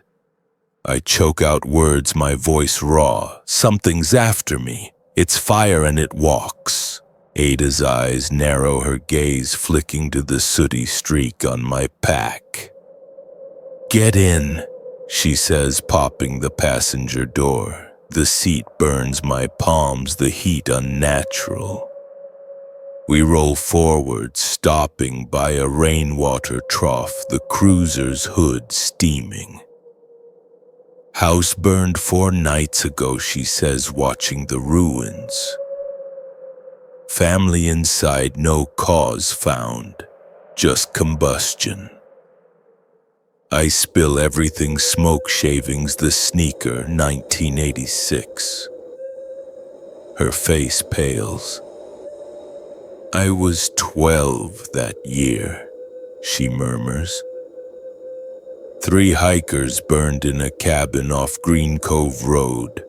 Footprints scorched into the floor. Folks blamed a vagrant spirit, said it marks intruders. She laughs, brittle, and flicks on the dash cam. A shape unfolds beyond the ruins, taller now. Its joints glowing white hot. The cruiser's temperature spikes, the steering wheel softening. Ada bolts out, hurling a fire blanket at the figure. It flickers, flames dimming as I tip a barrel of rainwater across the lane. Steam roars, the figure howling, a sound like wood splitting in a kiln. When the cloud clears, only a charred smear remains on the asphalt. Ada exhales shaky. That buys us time.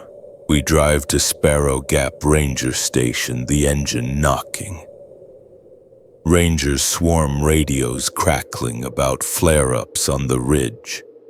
I scrub my hands, blisters rising in perfect ovals, mirroring the scorched prints on my tent. It's still here. Ada leans against the cruiser, a black handprint glowing where I touched it. Water hisses, sliding off an invisible shield. Her eyes meet mine, hollow with certainty. It's not done. A gust carries fresh smoke from the mountain, a radio crackling new hotspot above Buzzard Rock. My bandages burn the heat mapping my veins. It's coming for me. I promised Jules 7 days, but the trail has other plans.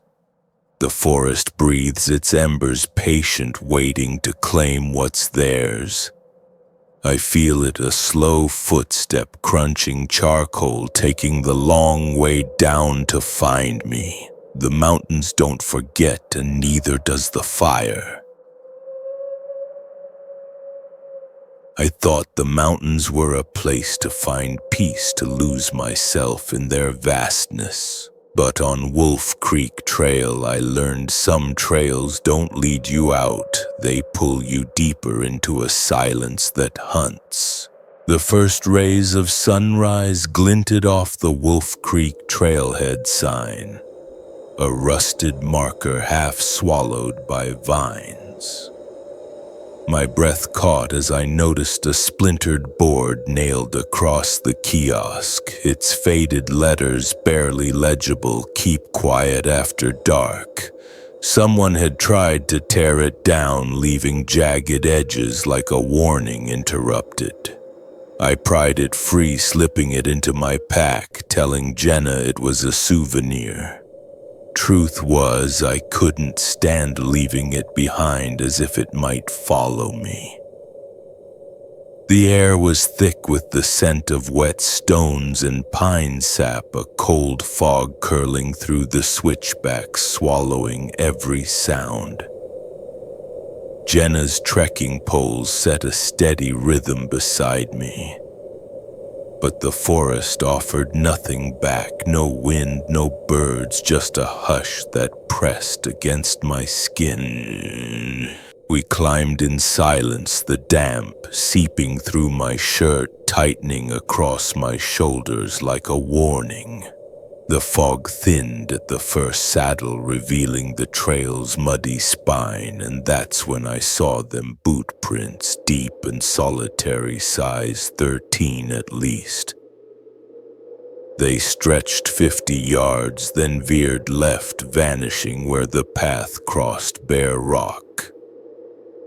I searched the leaf litter beyond, but the ground was untouched, no twigs crushed, no marks of passage. Whoever or whatever made those tracks had stepped into dense brush without a trace, a feat no hunter could manage. My stomach twisted, urging me to turn back, but I kept my voice steady, not wanting to alarm Jenna. I glanced over my shoulder every few steps, the forest's silence growing heavier with each one. By noon, the sun pierced the fog, casting weak light over an unnamed seep promised by our guidebook. Water trickled from moss-covered limestone, clear and cold, but as Jenna knelt to fill our filter bag, she froze. "Alex, look," she whispered, her voice trembling. Beneath the surface lay a lattice of sharpened twigs, each shaved to twin points woven like a crude trap. They reeked of rot, a sickly sweet stench of fermented fruit and damp mulch. I lifted one with my knife, its bark peeling away like eel skin, revealing pale wood riddled with pin-sized holes. The taste of copper flooded my mouth, my pulse hammering as I dropped it, the forest watching us in silence. We camped uphill on a narrow bench just wide enough for our two-person tent. I forced a laugh, tying the last guideline. "Bears that way, exits over here, no problem." Jenna nodded, squeezing my hand. But her pulse raced beneath her skin faster than mine. Night fell by 9, the fog returning thicker, the moonlight flickering like a dying bulb. I woke to a sound that didn't belong, deliberate footfalls circling our tent, pausing between each step. My watch read 2:03 a.m. Jenna's eyes gleamed in the dim light as I unzipped the tent halfway, my headlamp's beam cutting through the vapor.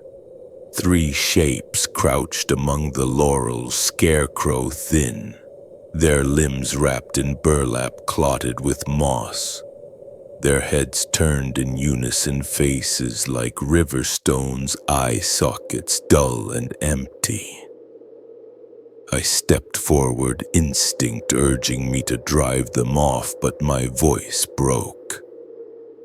One rose 7 feet tall, raising dead branches in each hand, mimicking Jenna's laugh from dinner, sharp and brittle. My skin crawled, a primal urge to flee clawing at my chest. I shouted for them to leave, but the words felt hollow, swallowed by the sense. My headlamp trembled, its beam stuttering across the trees, and in that flicker the figures vanished, melting upslope without a sound. The creek we'd heard all evening went mute, the forest holding its breath. I zipped the tent shut, pressing against Jenna, our hearts pounding in unison.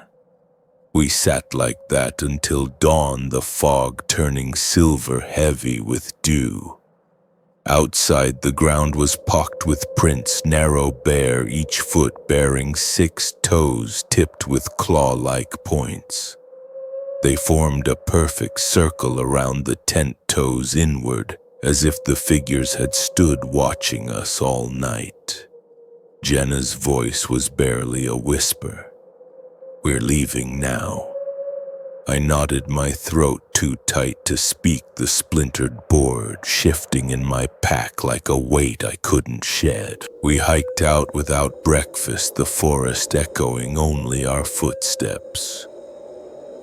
Every so often I heard branches tapping in the fog, mimicking Jenna's laugh, faint but deliberate. The fog never lifted, only stretched thinner, my watch skipping minutes as we pushed south.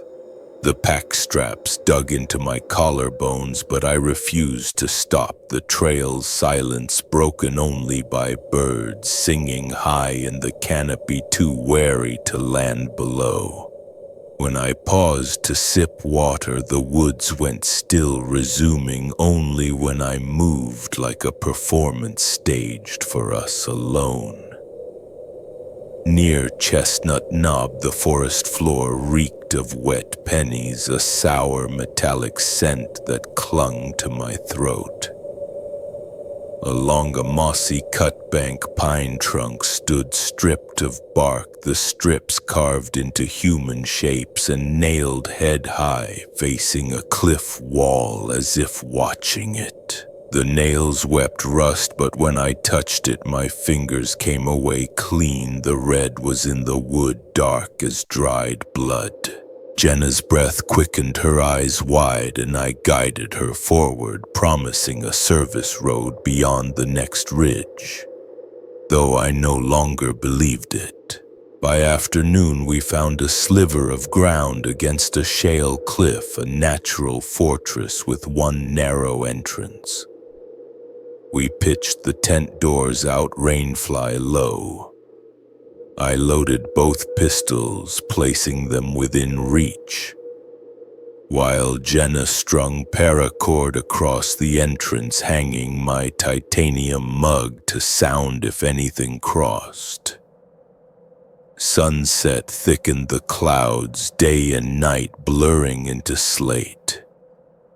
Past midnight, my phone pinged once and died, the mug trembling faintly.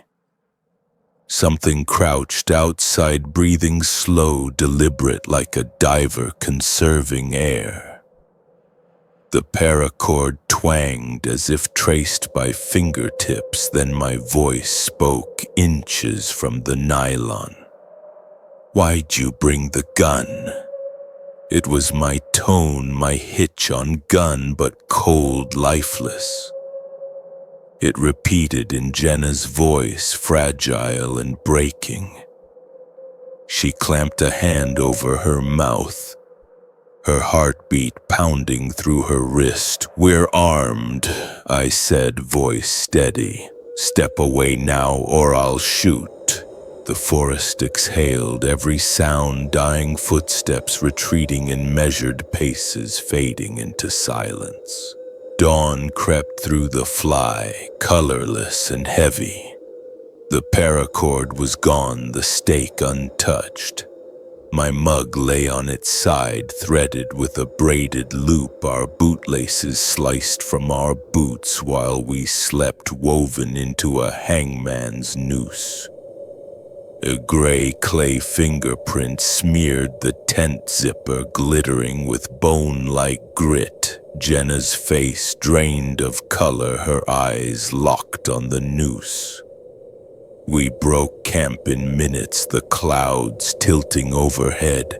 For a heartbeat, I saw a thin figure perched on the cliff limbs, folded like a mantis, gone when I blinked. As we fled downhill, branches tapped behind us, mimicking Jenna's laugh, sharp and mocking.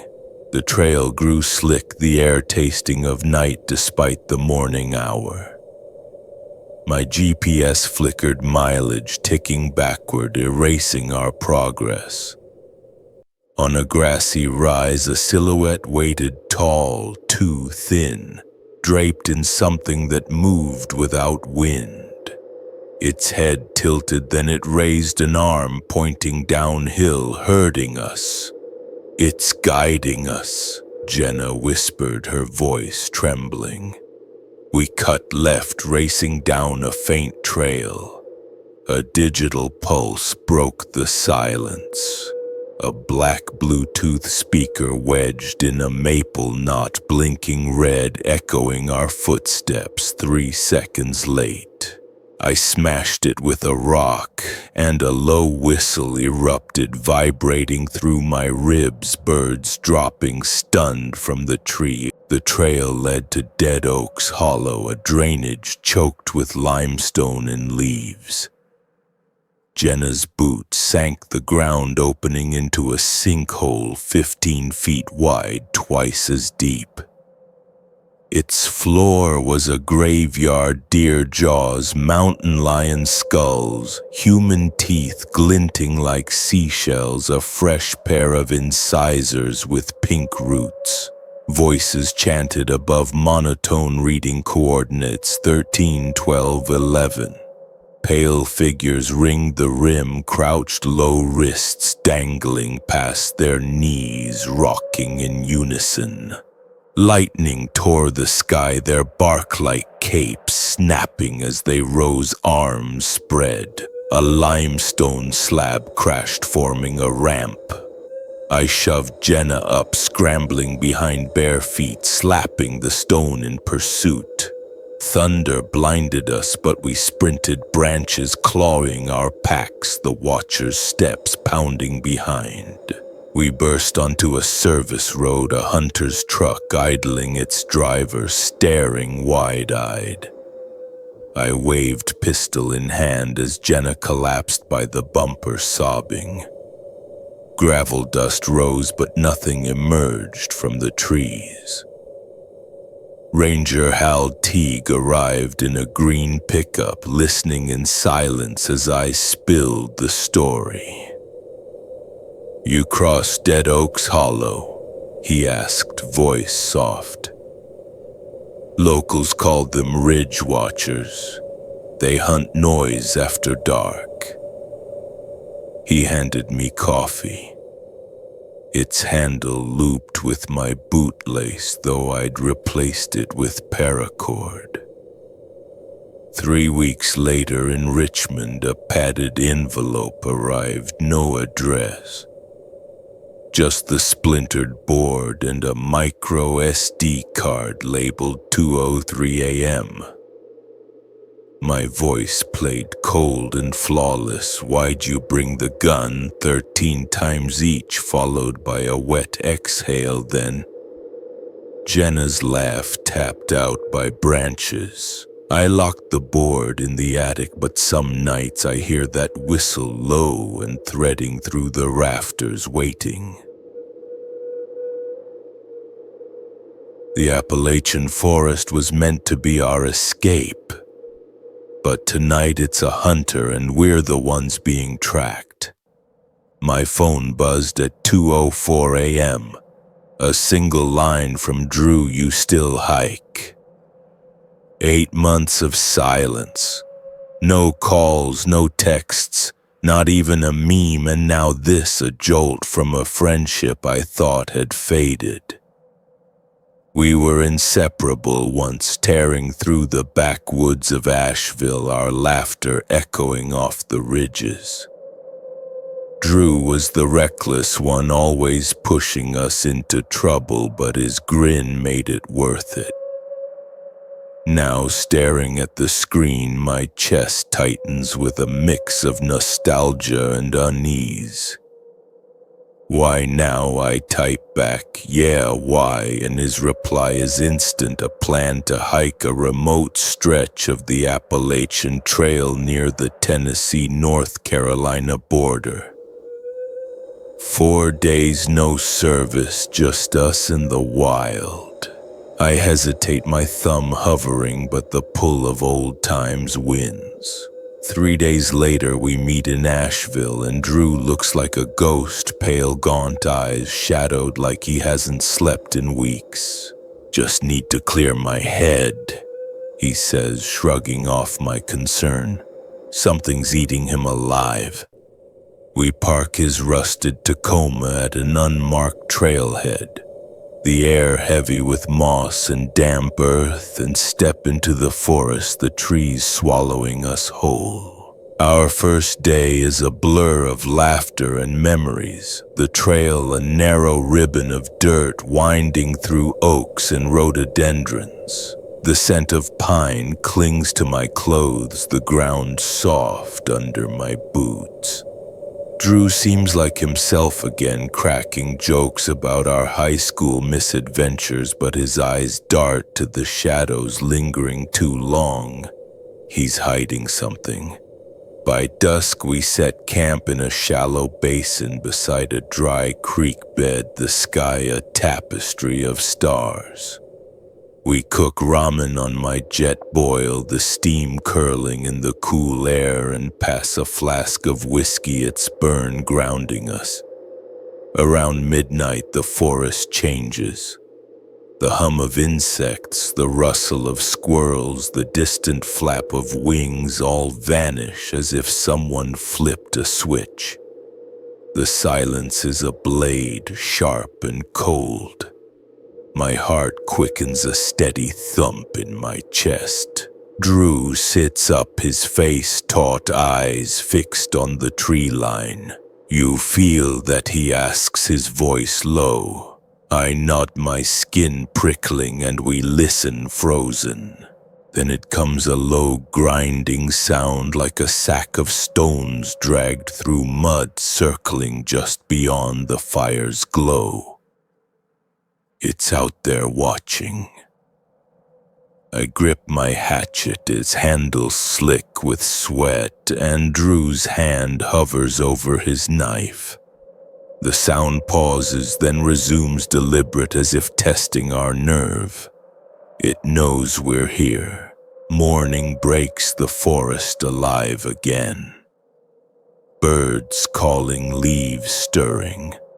Drew's already up, standing at the camp's edge, his face pale. I follow his gaze, boot prints deep and wide circle our tent 15 feet out, hidden in the brush. Not ours, the tracks are fresh, the earth churned, but no one's there. My stomach twists, a cold knot forming. We should go, I say, but Drew shakes his head, his jaw tight. We keep moving. We pack in silence, the trail stretching ahead, its familiarity gone. The trees feel too even planted rather than grown, their branches closing in. My phone's time is off, 2 hours behind matching Drew's watch. That's impossible. He avoids my eyes, muttering, keep walking, like a mantra. The forest grows stranger, stones stacked in pyramids, fur tucked between them, twine knotted on branches, a log covered in dead moths, wings spread like an offering. Someone's been here. Drew's face hardens, his left eye twitching, and he whispers, I've seen this place. I press him, my voice sharp. What do you mean? He points to a split cedar, lightning scarred. In my dreams, that tree 12 times, my blood runs cold. He's been here before, but not with me. By midday, the trail feels like a trap, the air thick, the light pale like a screen glowing in a dark room. We spot a man ahead, 50 yards down the path, walking slowly barefoot. His shirt torn, a bundle of sticks clutched in one hand. He's not right. His head stays down, eyes locked on the dirt as if afraid to look up. We step aside, my heart pounding, but he passes without a glance, his presence chilling, like a shadow cast by nothing. What was that? Drew mutters, his voice barely audible. My mouth is dry, my tongue heavy. We keep moving, the trail unmarked, no blazes, no signs of other hikers. At dusk we find an overhang, its beams splintered, roof sagging like a broken spine. It's not on the map. We pass it, unease growing, and camp early, the fire's glow a fragile shield. Drew's silent, his face drawn as if he's unraveling. Then it comes, 3 sharp notes like a signal cutting through the dark. It's not the same as last night. My pulse races, the hatchet heavy in my hand. Drew's eyes meet mine, wide with fear. It's hunting, he says, and I know he's right. The notes repeat, closer footsteps pacing just beyond the trees, deliberate, patient. It's toying with us. The next morning we break camp without breakfast. Our hands shaking, the forest a maze of shadows. The trail is gone, replaced by a worn path that feels wrong, leading us deeper into the wild. We find a structure, a rotting house, windows boarded, door hanging loose. The air thick with mold and meat. This isn't a shelter. Drew steps inside, his face pale, and I follow, my flashlight beam trembling. The walls are scarred, gouges, deep wood curling like flesh. In the corner, bones, small animal-like form, a symmetrical pattern, skulls stacked like a shrine. Beside them, clothes folded too neatly, a hoodie, pants, a cap with Wonder More stitched on it. Ryan S. is sewn into the collar, the thread dark stiff. My breath catches, nausea rising. "It's hunting," Drew says again, his voice hollow. The notes sound outside sharp and close, and we bolt the house, a trap we barely escape. My GPS is gone, Drew's screen cracked dead. We run, lungs burning the path, twisting roots, grabbing our boots. Drew stumbles, rolling down a slope, hitting a tree with a sickening thud. He's not moving. The footsteps are close now, heavy breathing, wet and ragged. I hesitate, my heart screaming to stay, but fear wins. I run, crashing through brush until I hit a gravel road, a ranger truck idling. My friend's out there. I gasp, but the ranger's eyes are grim. "You're lucky it let you go." 3 days later, they find Drew wandering a game trail, shirtless, bloodied, muttering about mirrors and names. He's not the same silent hollow, his eyes avoiding mine. He moves to New Mexico, changes his name, erases his past. I text him sometimes, but he never replies. What took him? The forest haunts me, its silence a threat I can't escape. I stay away from woods, from trails, from darkness. My father's stories were wrong. The forest doesn't just listen, it hunts. And it's still out there waiting for me.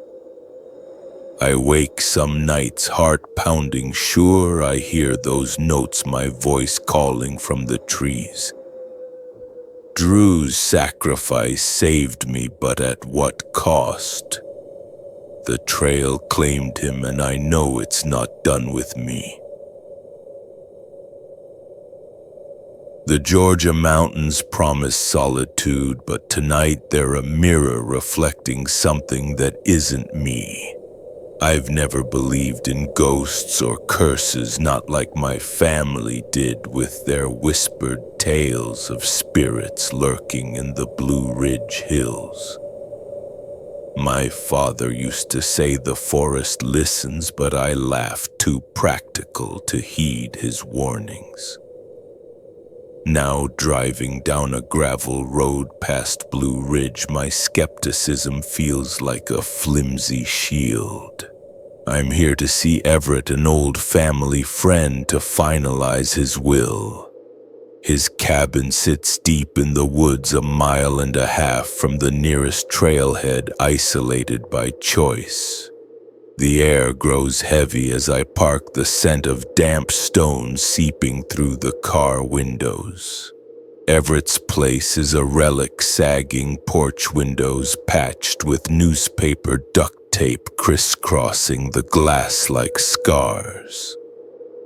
The sun dips low, casting long shadows that claw at the earth. My boots crunch on the gravel, each step echoing in the stillness. I knock the door, groaning under my fist, and Everett answers, his face, gaunt eyes sunken, glowing faintly in the dim light. Something's wrong with him.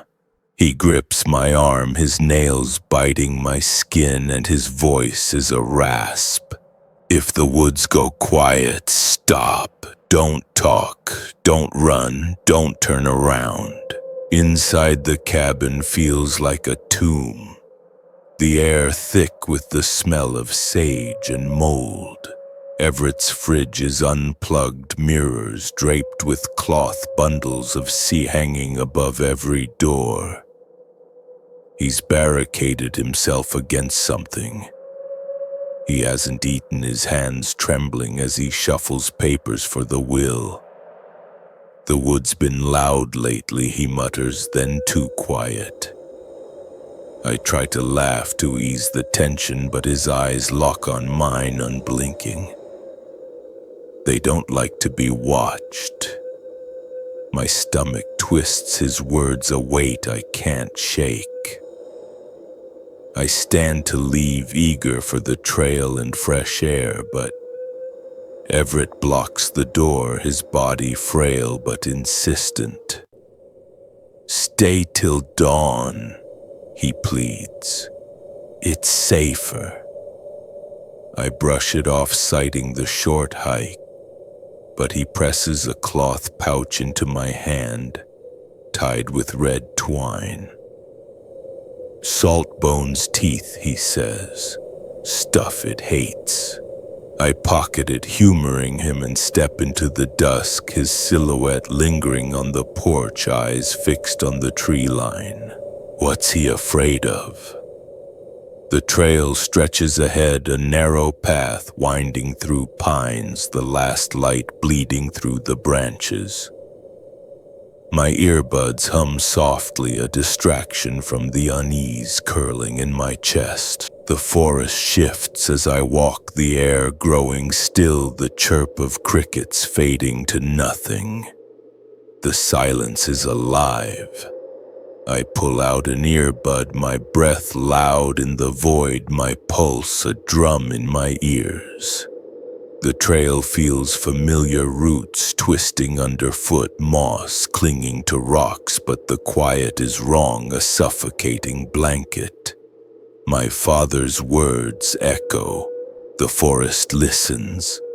I shake my head, quickening my pace, the path illuminated by my flashlight's thin beam. Then I see it, a flicker in the brush, a shape standing between two trees. It's not human. Its arms dangle too low, brushing the ground, legs bent like a deer's skin, stretched tight over jagged bones. Its face is a nightmare, too many teeth, eyes like burning coals glowing faintly in the dark. I blink and it's gone, the forest swallowing it whole. My heart hammers, my breath shallow. I imagined it, but the air grows foul, a stench of rotting meat and copper clogging my throat. I cover my mouth, eyes watering, and keep moving, my boots sinking into the soft earth. A low hum rises, feminine, wordless, weaving through the trees. It's singing my song. The notes mimic a tune I hummed as a kid, but they're wrong, stretched too long, vibrating unnaturally. The hum circles me, now left, now right, now above, as if the singer is everywhere. It's learning me. Panic surges, my hands trembling as I tie my loose shoelace, the hum closing in. Don't run. Everett's warning rings in my mind, but my body screams to flee. I stand, forcing calm, and walk, each step deliberate. The hum stops, replaced by laughter. Children's voices, dry and cruel, echoing in bursts. They're not kids. The laughter weaves around me, footsteps pattering, impossibly light, circling closer. My flashlight flickers, the beam stuttering across the trees. A mile marker looms ahead, its wood-cracked numbers faded. I passed this already. My stomach drops, the trail shouldn't loop, but the marker is identical down to the rusted nail. The laughter grows, one voice whispering my name, suited and intimate, right in my ear. I spin the beam, finding nothing but shadows. Another voice mimics me, repeating, I know the trail, my own words from Everett's porch, but slower wrong. It's stealing my voice. A figure steps into the light, my mirror image, my clothes, my face, but smiling too wide, eyes glowing red. It waves, knees bending backward, and retreats into the dark. My legs give in and I run, Everett's rules, forgotten branches clawing my arms, my jacket snagging on thorns. The trail vanishes, swallowed by undergrowth, the forest endless, the stench of decay choking me. The hum returns louder directly ahead, and a shape emerges, tall, spindly, its sockets burning, grin splitting its face. I stumble, my flashlight cracking, and kick free as cold fingers graze my ankle, bolting until I hit pavement, collapsing against my car. The drive home is a blur, my clothes damp with sweat and something darker. It's over. But the cabin feels wrong, the air heavy, the ceiling fan spinning too slow. A strip of red flannel lies in my pocket, frayed, soaked in something thick. I didn't put that there. The hum starts again, faint from my closet, the door cracked open, darkness spilling out. I cross the room, each step a minefield, and yank it open empty. But the stench of copper lingers. My backpack untouched holds another flannel, my name stitched in dark thread. It followed me. The hum grows nightly lights, flickering salt lines smearing on their own. Children's laughter echoes under my bed, handprints smear the bathroom mirror, moving when I look away. I stop using mirrors, cover the TV, avoid puddles. Everett arrives unannounced, his skin gray eyes glowing faintly, a smile stretched too wide. "You saw it," he says, holding a crumpled envelope. "I told you not to run." His eyes flash red and he vanishes into the woods, leaving no footprints. Is he still Everett? The hum is inside now, pacing upstairs, mimicking my voice in the next room. A flannel in my drawer bears Everett's name stitched in blood. It's learning to switch. I don't sleep, don't leave. The house is a cage, the hum a chain, it's replacing me. I catch my reflection once in a spoon, my face smiling when I'm not. Footsteps follow me. My own but not mine, pacing when I'm still. I dream of it, my body, my voice, but hollow. Practicing my laugh, touching my thing. The forest listens and I brought it home. If you hear your voice in the woods, it's already too late. I clutch Everett's pouch, its contents cold, and wait, knowing it's coming not to kill, but to wear me like a skin. Their eyes didn't blink. On that lonely Appalachian highway, the couple's smiles carved a cold dread into my soul.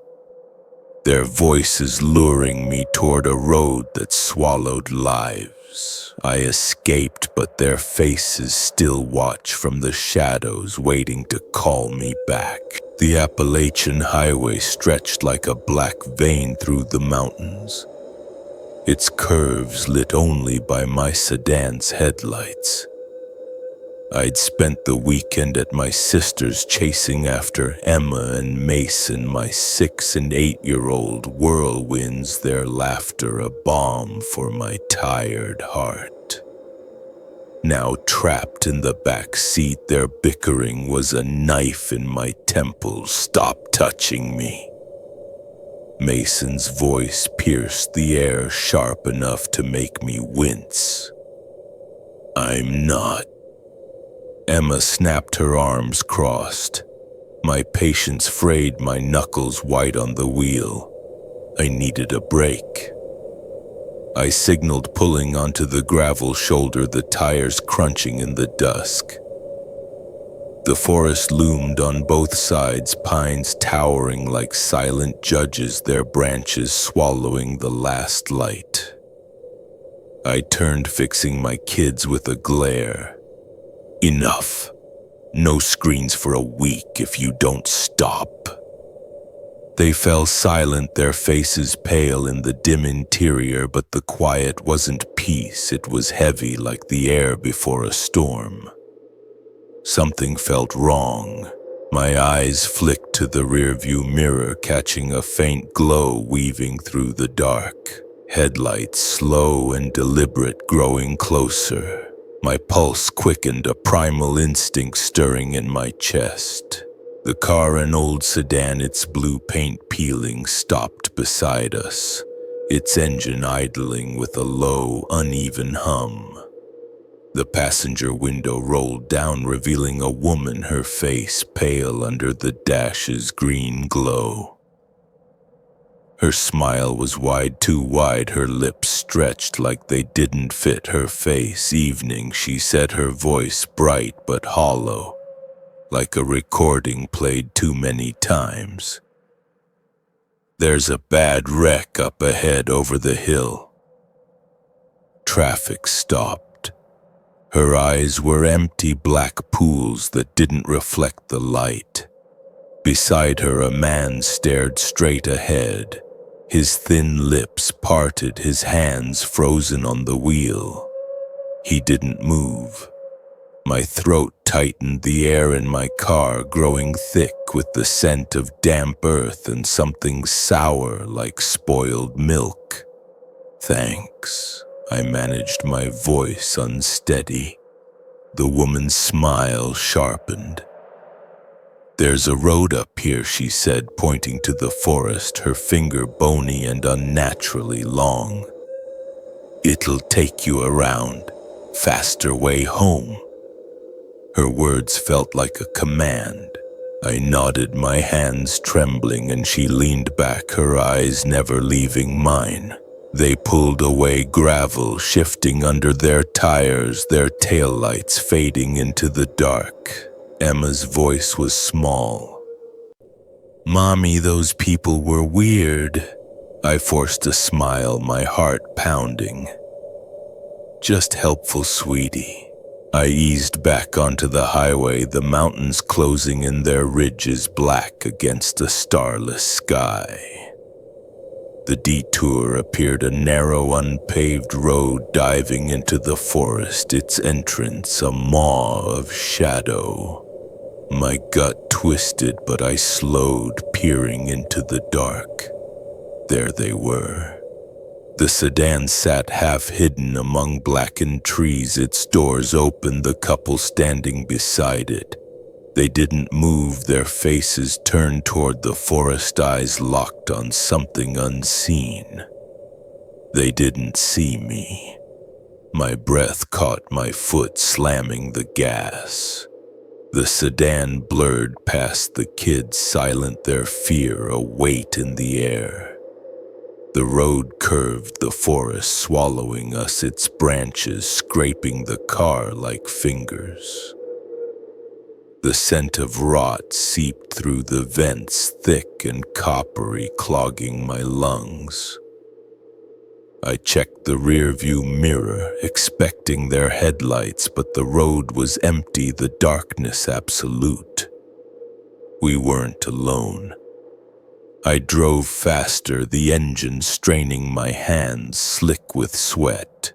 Emma clutched Mason's hand, their faces pale, and I whispered, "We're okay, though."